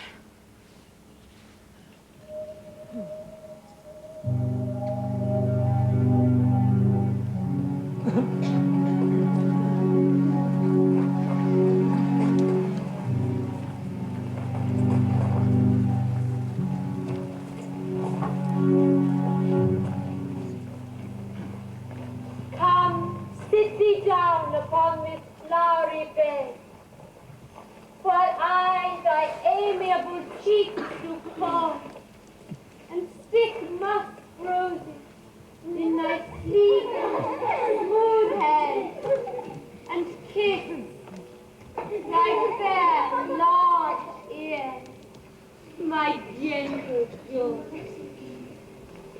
Where's Peace Blossom? Ready? Scratch my head, Peace Blossom. Where's Monsieur Cobweb? Ready? Monsieur Cobweb? Get you your weapons in your hand and kill me a red-hipped tumblebee on the top of a thistle. And good monsieur, bring me the honey bag. Do not fret yourself too much in the action, monsieur. And good monsieur, have a care the honey bag break not. I would be loath to have you overflown with the honey bag, signor. Where's Monsieur Mustard Seed? Ready? Give me your neat Monsieur Mustard Seed. Pray you, leave your courtesies. What is your will? Nothing but to help cavalry comrades to scratch. I must to the barber's, monsieur, for methinks I'm marvellous airy about the face. I am such a tender ass, if my hair do but tickle me, I must scratch. Well, wilt thou hear some music, my sweet love? I have a reasonable good ear in music. Let's have the tongues and the bones. What say, sweet love, what thou desirest to eat? Truly, a peck of provender. I could munch a good dry oats. Methinks I have a great desire to a bottle of hay. Good hay, sweet hay, hath no fellow. I have a venturous fairy, shall seek the squirrel's hoard, and fetch thee thence new nuts. I'd rather have had a handful or two of dried peas. But I pray you, let the hooded people stir me. I have an exposition of sleep come upon me. Sleep thou, and I will wind thee along. Fairies, begone! Be all wings away!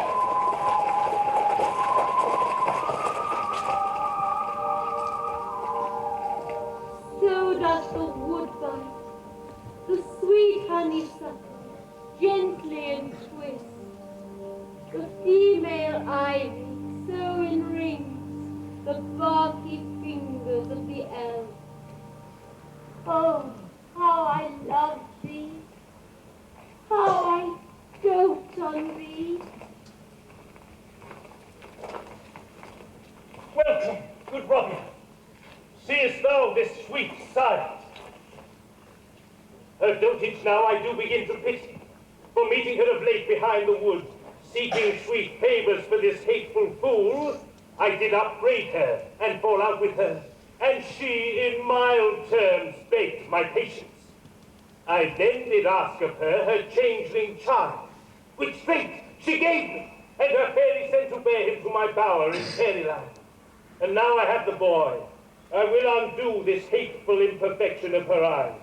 And gentle pup, take this transformed scalp from off the head of this Athenian slave, that he awaking when the other do, may all to Athens back again repair, and think no more of this night's accidents, but as the fierce vexation of a dream. But first, I will release the fairy queen.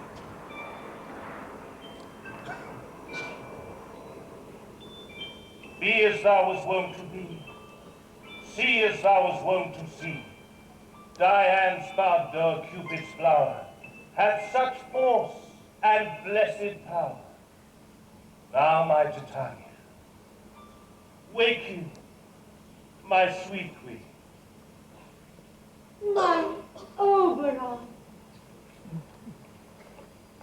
what visions have I seen? Methought I was enamored of an ass.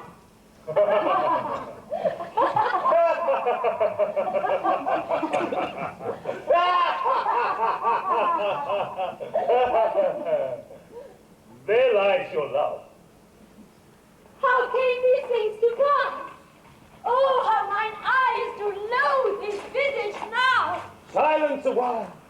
Robin, take off this head. Titania, music call, and strike more dead than common sleep. Of all these five, the sex. Music! Ho! Music! Such as charmeth sleep. Now when thou wake, with thine own fool's eyes peep. Sound, music! Come, my queen, take hands with me, and rock the ground whereon these sleepers be.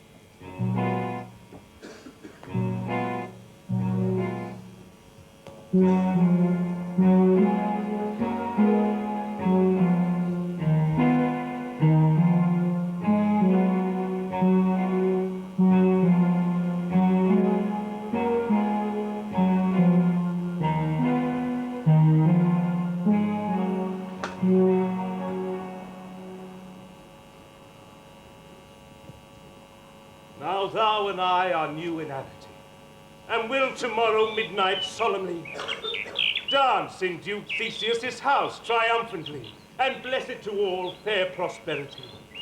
There shall the pairs of faithful lovers be wedded with Theseus, all in jollity.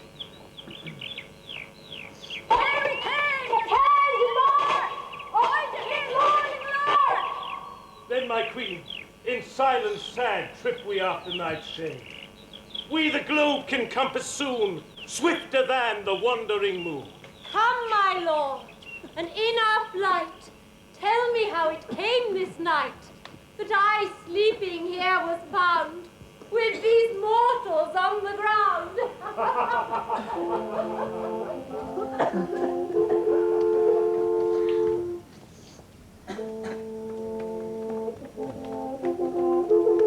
Go, one of you, find out the forester. For now our observation is performed, and since we have the vaward of the day, my love shall hear the music of my hounds. Uncouple in the western valley, let them go. Dispatch, I say, and find the forester. We will, fair queen, up to the mountain top, and mark the musical confusion of hound and echo in conjunction. I was with Hercules and Cadmus once. In a wood of Crete, they bathed the bear with hounds of Sparta. Never did I hear such gallant chiding, for besides the groves, the skies, the fountains, every region near seemed all one mutual cry. I never heard so sweet a discord, so musical thunder. My hounds are bred out of the Spartan kind, so flued, so sanded, and their heads are hung with ears that sweep away the morning dew. Crook-kneed and dew-lapped like Thessalian bulls, slow in pursuit, but matched in mouth like thunder. Never was a cry more tunable heard, nor cheered with horn. Wait till you hear. But soft, what nymphs are these? My lord, this is my daughter here asleep. This, Lysander. This, Demetrius's. This, Helena, old Nada's Helena. I wonder of their being here together. No doubt they rose up early to observe the rite of May. And hearing our intent, came here in grace of our solemnity. But speak, Aegeus, is not this the day that Hermia should give answer of her choice? It is, my lord. Go bid the huntsmen wake them with their horns. Tomorrow, friends, St. Valentine is past. Begin these wood birds but to couple now. Pardon, my lord. I beg you all stand up. I know you two are rival enemies. How comes this gentle concord in the world that hatred is so far from jealousy, to sleep by hate and fear no enmity? My lord, I shall reply amazedly half sleep, half waking. As yet I fear I cannot truly say how I came here. But as I do think, for truly would I speak, and now I do bethink me, so it is. I came with Hermia hither. Our intent was to be gone from Athens, where we might, without the apparel of the Athenian law... Enough, enough, my lord, you have enough. I beg the law upon his head. They would have stolen away, they would, Demetrius, thereby to have defeated you and me. You of your wife, and me of my consent that she should be your wife. My lord, fair Helen told me of their stealth, of this their purpose, hither to this wood. And I, in fury, hither followed them, fair Helen in fancy following me. But, my lord, I wot not by what power, but by some strange power it is, my love to Hermia melted as the snow. It seems to me now as the remembrance of some idle gaud, which in my childhood I did dote upon. And all the faith, the virtue of my heart, the object and the pleasure of mine eye, is only Helen. To her, my lord, was I betrothed, there I saw Hermia, but as in sickness did I loathe this food. But now in health and coming to my natural taste, do I wish it, love it, long for it, and for evermore will be true to it. Fair lovers, you are fortunately met. Of this discourse we more will hear anon. Aegeus, I will overbear your will, for in the temple by and by with us, these couples shall eternally be knit. And as the morning now is something worn, our purposed hunting shall be set aside. Away with us to Athens, 3 and 3. We'll hold a feast in great solemnity.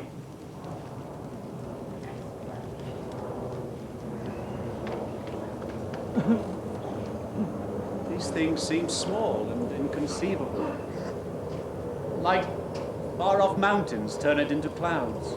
Methinks I see these things with parted eye, when everything seems double. And so methinks. And I have found Demetrius a jewel, mine own and not mine own. Are you sure that we are awake? It seems to me that yet we sleep. We dream. Do you not think that the Duke was here and bid us follow him? Yea, and my father. And Hippolyta. And he did bid us follow to the temple. Why, then we are awake. Let's follow him. And by the way, let's recount our dream.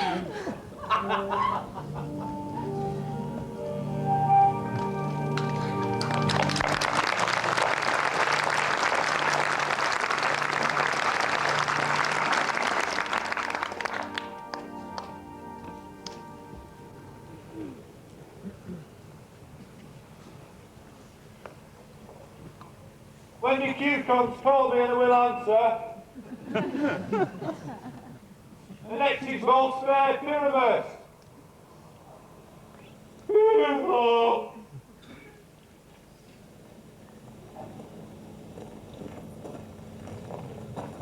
Peter Quince. Ring the bells, Mender. Stop the tinker. Starveling. God's my life. Stolen hence and left me asleep. I've had a most rare vision. I've had a dream past the wit of man to say what dream it was. Man is but an ass if he go about to expound this dream. Methought I was. There's no man can say what. Methought I was. And methought I had. But man is but a patched fool if he offer to say what methought I had.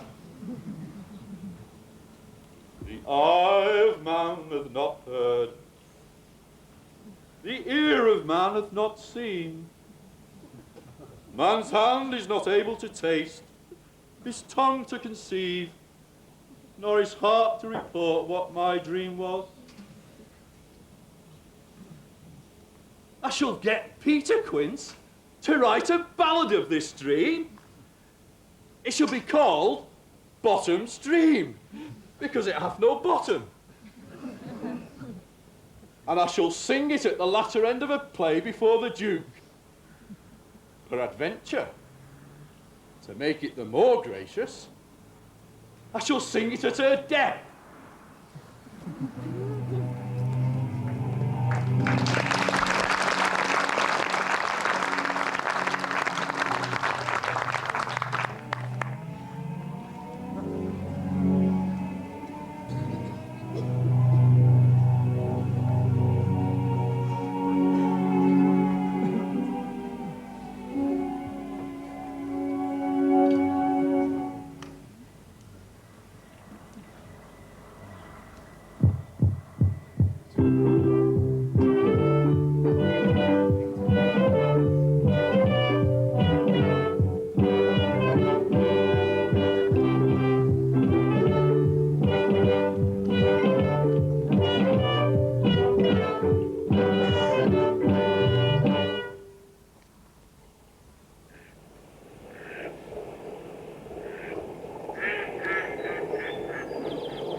Is he come home yet? He cannot be heard of. Unto he is transported. If he come not, then the play is mad. It goes not forward, doth it? It is not possible. You have not a man in all Athens able to discharge Pyramus but he. Yeah, simply the best wit of any handicraft man in Athens. And the best person too. And he is the very paramour for a sweet voice. You must say paragon. Paramour is... This is a thing of note. Masters! The Duke is coming from the temple. There's 2 or 3 lords and ladies more are married. If our sport had gone forward, we had all been made men. Oh, sweet bully bottom. Thus had he lost 6 months a day during his life. He could not have escaped 6 months a day. If the Duke had not given him 6 months a day for playing Pyramus, I'll be out.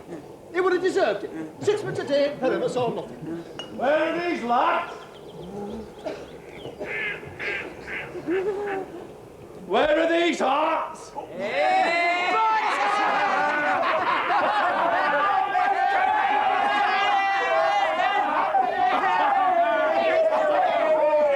Masters! I hope to discourse wonders!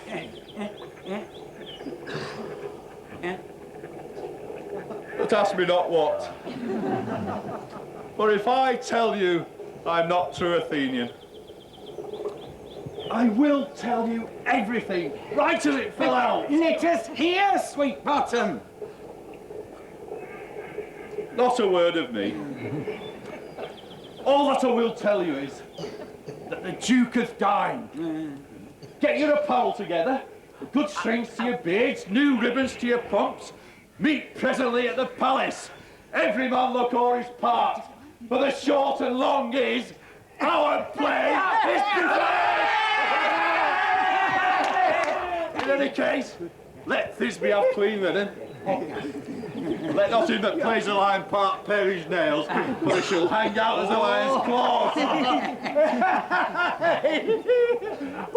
And, most dear actors, eat no onions nor garlic, for we are to utter sweet breath.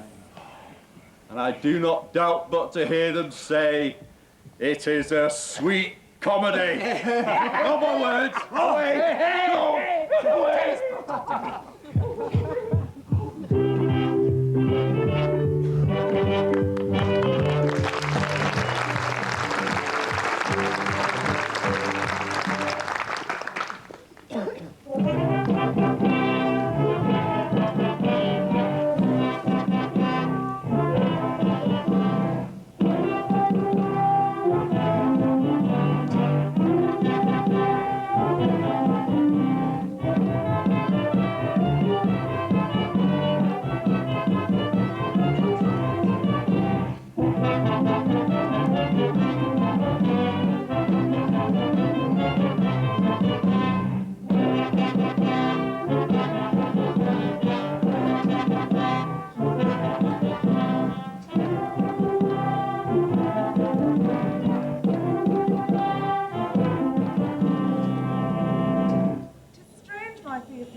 More strange than true. I never may believe these antic fables nor these fairy toys. Lovers and madmen have such seething brains, such shaping fantasies, that apprehend more than cool reason ever comprehend. The lunatic, the lover, and the poet are of imagination all compact. One sees more devils than vast hell can hold, that is the madman. The lover, always frantic, sees Helen's beauty in a brow of Egypt. And the poet's eye, in a fine frenzy rolling, glances from heaven to earth, from earth to heaven, and as imagination bodies forth the forms of things unknown, the poet's pen turns them to shapes and gives to airy nothing a local habitation and a name. Such tricks have strong imagination, as if it would but apprehend some joy, it comprehends some bringer of that joy. Or in the night, imagining some fear, how easy is a bush supposed to bear. But all the story of the night told over, and all their minds transfigured so together, more witless than fancies and froze to something of great constancy, but howsoever strange and admirable. Ah, here come the lovers, full of joy and mirth. Joy, gentle friends, joy and fresh days of love accompany your heart. More than to us, waiting your royal walks, your board, your bed. Come now. What merriment shall we have? What masks, what music, to while away the long air of 3 hours between our after supper and bedtime? Where is our usual manager of mirth? What revels are in hand? Is there no play to wear the anguish of a torturing hour? Call Philostrate. Here, mighty Theseus. Say, what abridgment have you for this evening? What masks, what music? How shall we beguile the lazy time, if not with some delight? Here are briefs what sports are ripe. Make choice of which your highness will see first.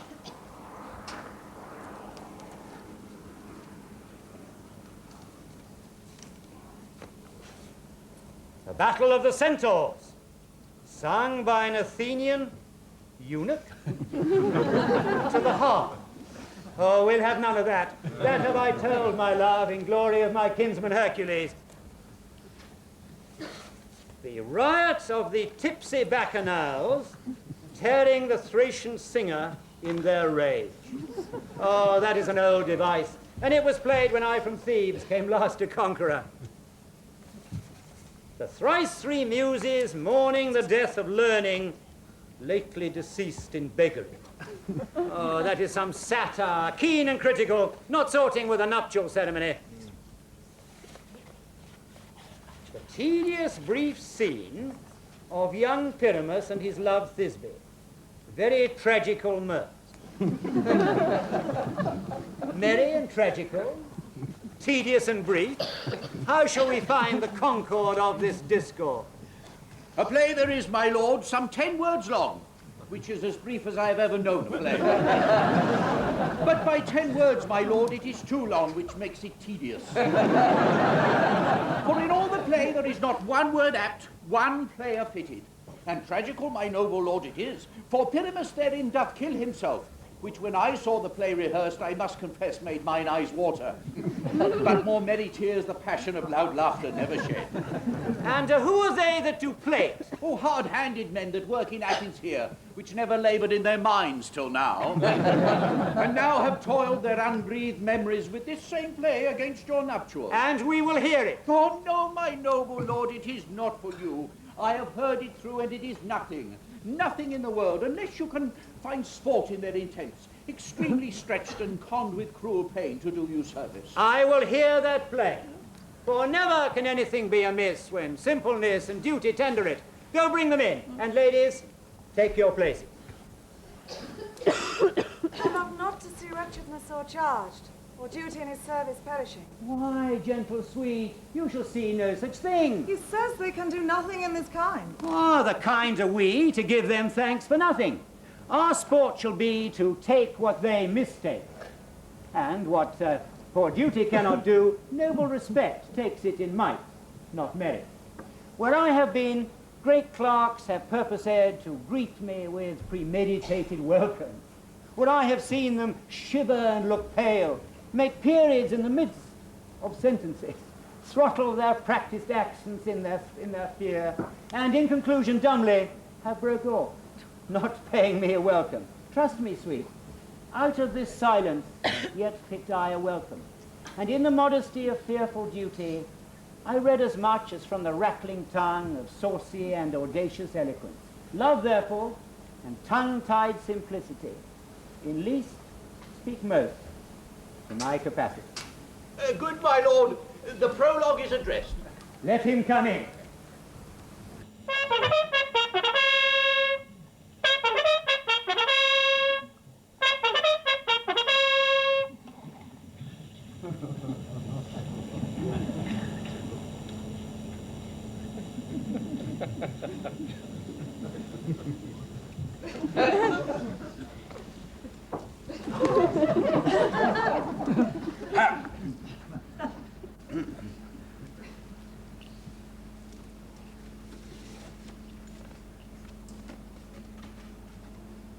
If we offend, it is with our good will.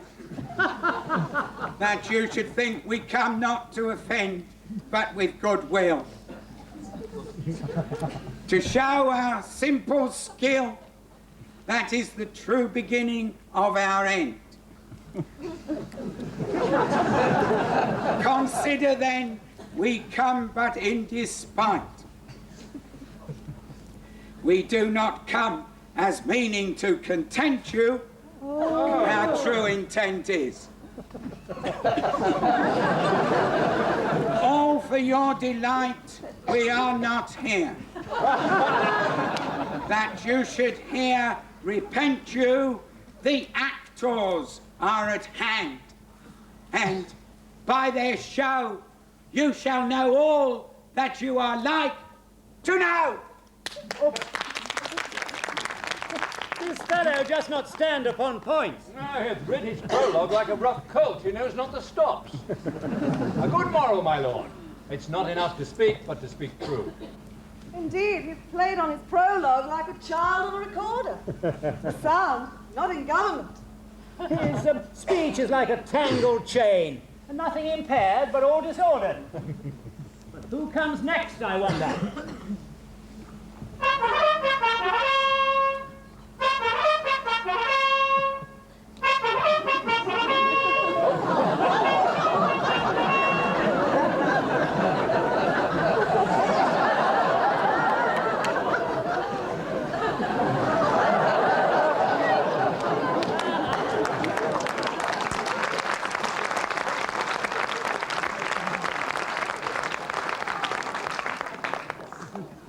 Gentles, perchance you wonder at our show. But wonder on till truth makes all things plain. This man is Pyramus, if you would know. This beauteous lady, Thisbe is, Sir Tame. This man with lime and rough cast doth present war. That vile war that did these lovers sunder. And through walls chink.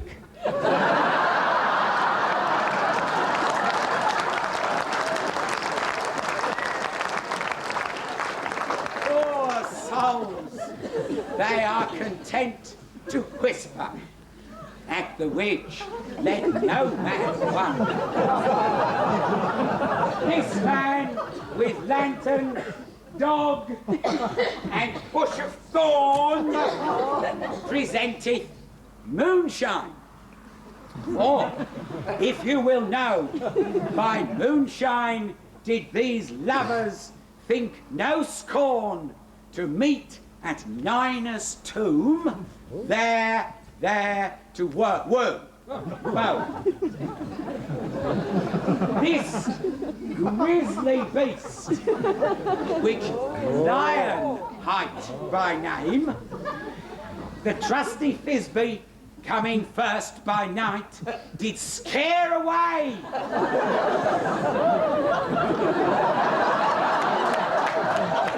Or rather did affright, and as she fled, her mantle she did fall, which Lion vile with bloody mouth did stain.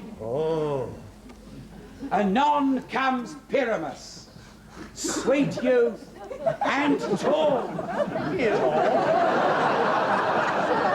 and finds his trusty Thisbe's mantle slain, whereat with blade, with bloody, blameful blade, he bravely broached his boiling, bloody breast. And Thisbe, tarrying in mulberry shade, his dagger drew and died. For all the rest, let lion, moonshine, wall, and lovers twain at large discourse, whilst here they do remain.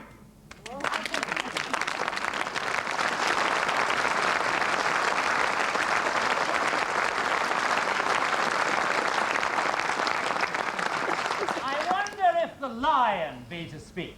No wonder, my lord. One lion may when many asses do. In this same interlude, it doth befall that I, one Snout by name, present a wall, and such a wall as I would have you think that had in it a crannied hole, or chink, through which the lovers Pyramus and Thisbe do whisper often, very secretly. This loam, this rough cast, and this stone doth show that I am that same wall, the truth is so. And this the cranny is right and sinister, for which the fearful lovers are to whisper. Would you deserve lime and hair to speak better? It is the wittiest petition that e'er I heard discoursed, my lord. But silence! Pyramus approaches the wall.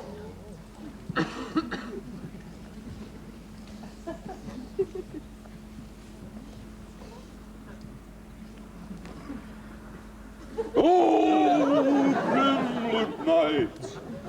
Oh, night, with you so black! Oh, night, whichever art when day's not! Oh, night, alack, alack, alack! I fear my Thisbe's promise is forgot. And thou, O wall, O sweet, O lovely wall, that standest between her father's ground and mine. O wall, O sweet, O lovely wall, show me thy chink, to drink through with mine eye.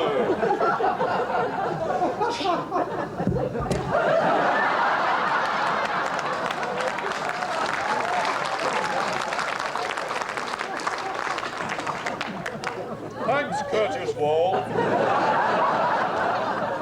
You'll shield me well for this.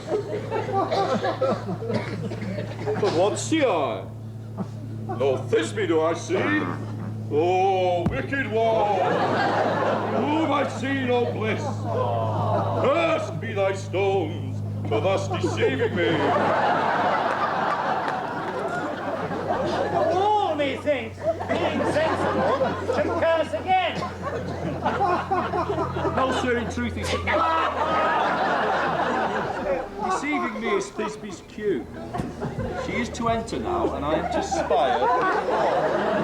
You will see it will fall pat as I told you. Yonder she comes.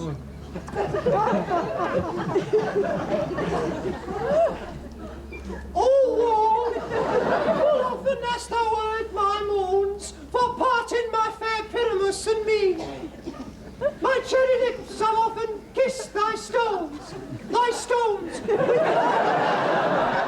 up in thee. I see a voice. Now will I to spy, and I can hear my Thisbe's face. Thisbe! My love, thou art my love, I think. Think what thou wilt. I am thy lover's grace, and like Limander am I trusty still. And I, like Ellen, till the fates me kill. Not Shaphalus to Procrus, so true. As Shaphalus to Procrus, I to you. Oh, kiss me through the hole in this vile wall. I kiss the wall's hole, not your lips at all. Wilt thou at Ninny's tomb meet me straight away? Tide life, tide death, I come without delay.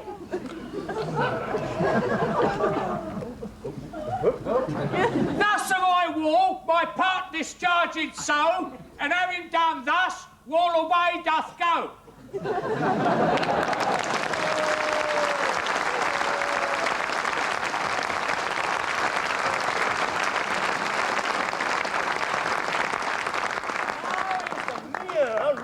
between the two neighbours. No remedy, my lord, when a wall is so willful as to hear without warning. This is the silliest stuff I've ever heard. The best in these kind of a shadow, and the worst are no worse if we amend them. Ah, but who comes here? Man on the line!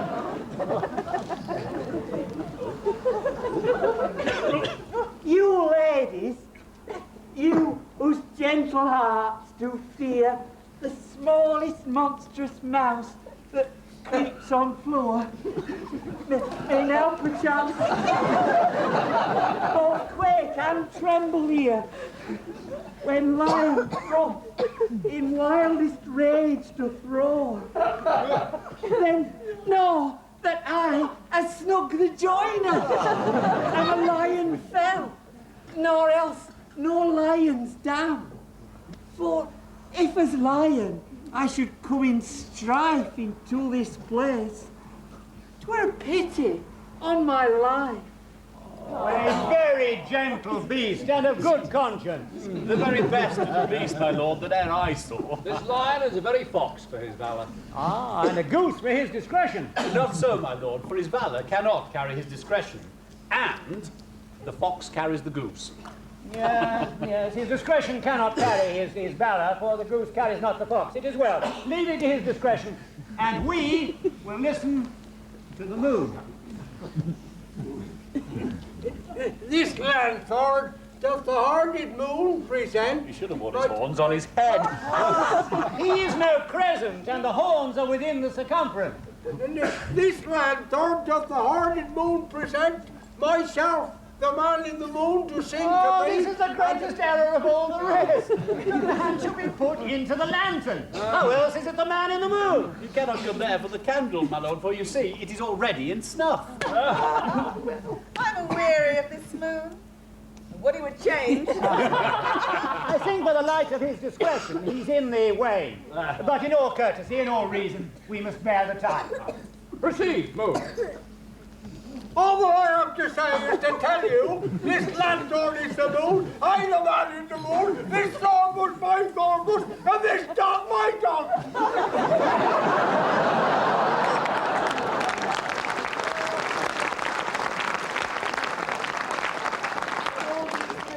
In the lantern, for you see, they're all in the moon.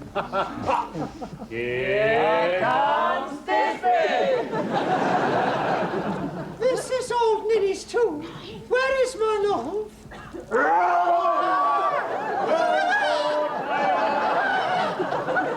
Well run, Thisbe! Moon shines with a good brave. Well moused, lion! And then came Pyramus! So the lion vanished.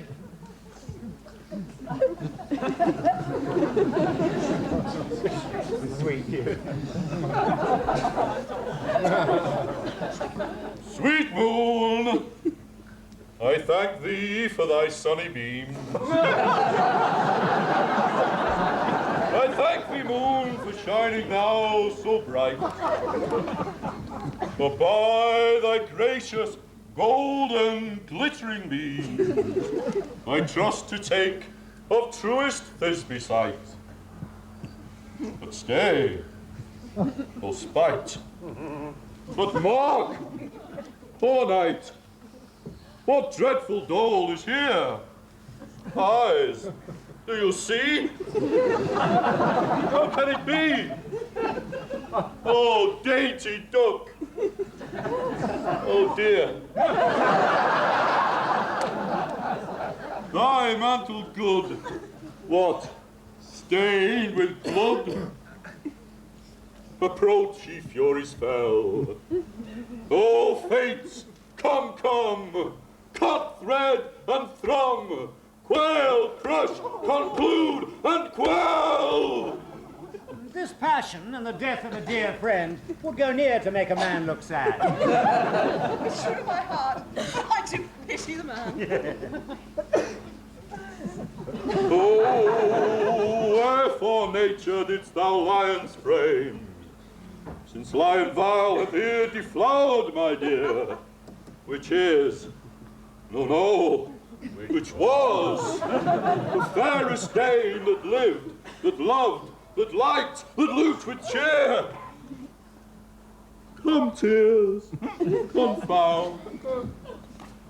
Out, sword, and wound the pap of Pyramus. Aye, that left pap where half did hop. Thus, thus.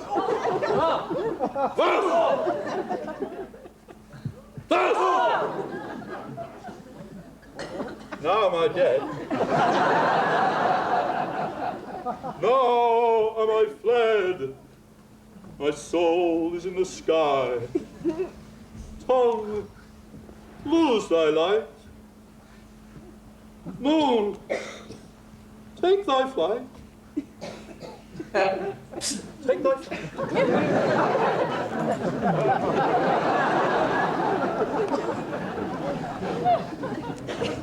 Now, die. Die! Die! Die!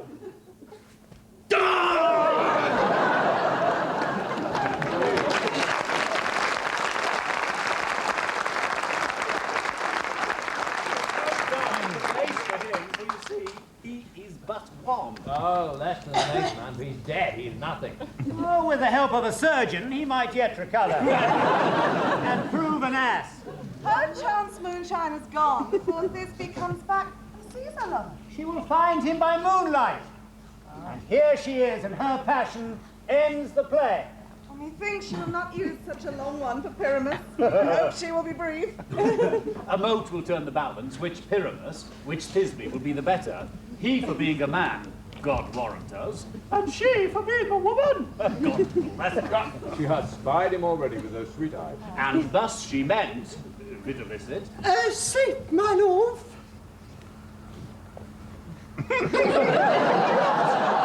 Dead, my dove! Oh, Pyramus, arise! Sleep! Sleep! My dove! Dead! Dead! A tomb must cover thy sweet eyes! These lily lips, this cherry nose, these yellow cowslip cheeks! Oh, God! Oh, God! Lovers make moan!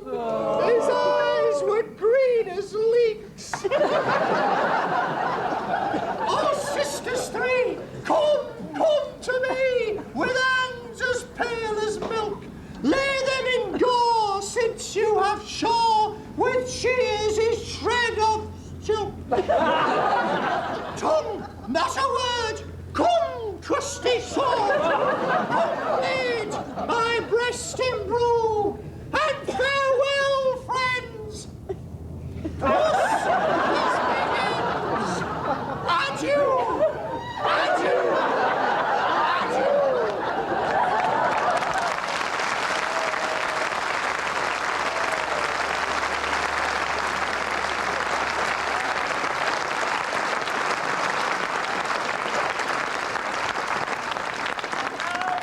Sun and moonshine will bury the dead. Aye.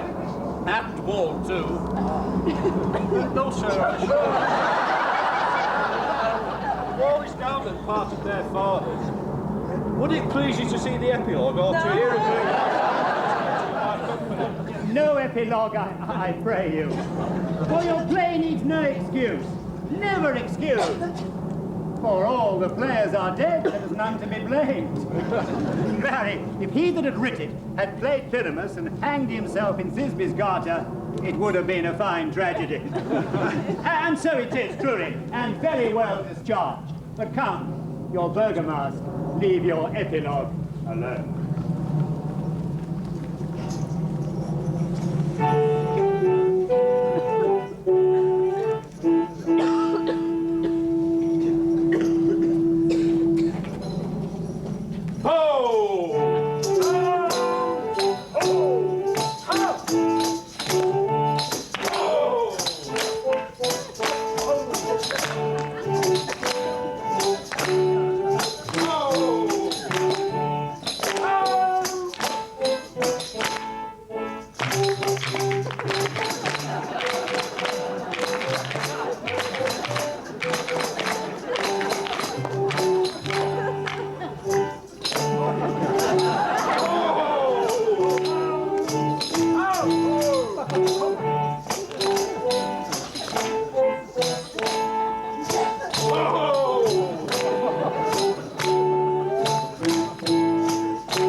tongue of midnight hath told 12.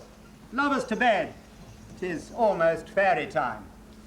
I fear we shall not sleep the coming morn as much as we this night have overwatched. This palpable gross play hath well beguiled the heavy gate of night. Sweet friends, to bed.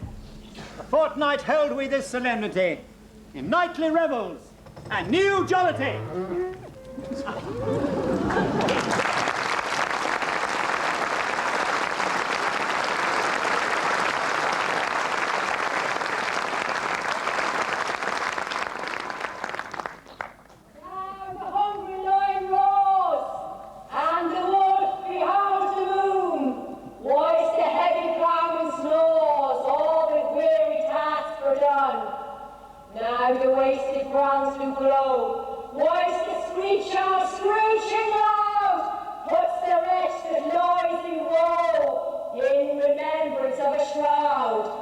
Now, it is that time of night that the graves all gape and wide. Everyone lets forth his sprite in the churchway paths to blind. And we fairies that do run by the triple Hecate's team from the presence of the sun, following darkness like a dream. Now our frolic. Not a mouse shall disturb this hallowed house. I'm sent with broom before to sweep the dust behind the door.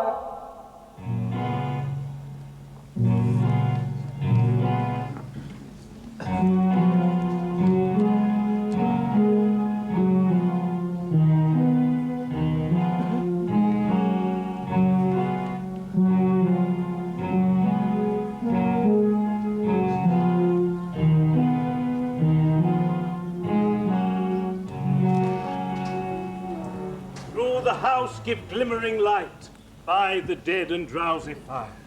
Every elf and fairy sprite hop as light as bird on briar. And this ditty after me, sing and dance it trippingly.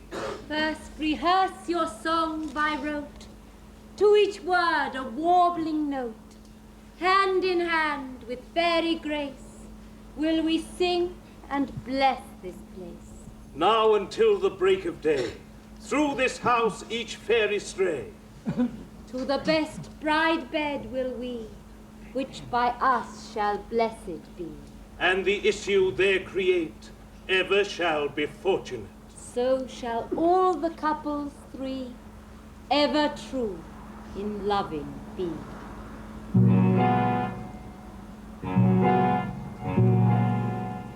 Now until the break of day, through this house each fairy stray. To the best bride bed will we, which by us shall blessed be. And the issue they create ever shall be fortunate. So shall all the couples three ever true in loving me. With this will you consecrate every fairy take his gate, and each several chamber bless. Through this palace with sweet peace, ever shall in safety rest, and the owner of it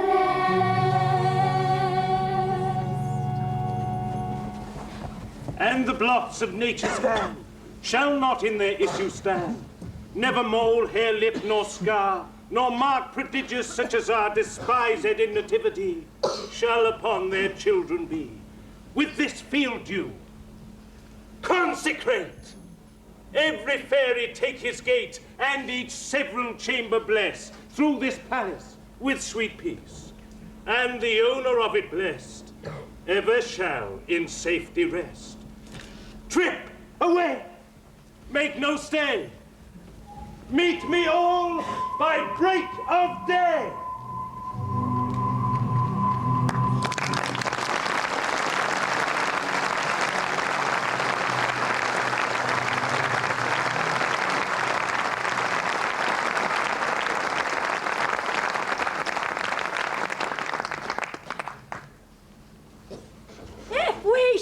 heroes have offended. Think but this, and all is mended, that you have but slumbered here while these visions did appear. And this weak and idle team, no more yielding, but a dream. Gentles, do not reprehend. If you pardon, we will mend. And as I am an honest puck, if we have unearned luck now to escape the serpent's tongue, we will make amends ere long, else the puck a liar call. So, good night unto you all. Give me your hands if we be friends, and Robin shall restore amends.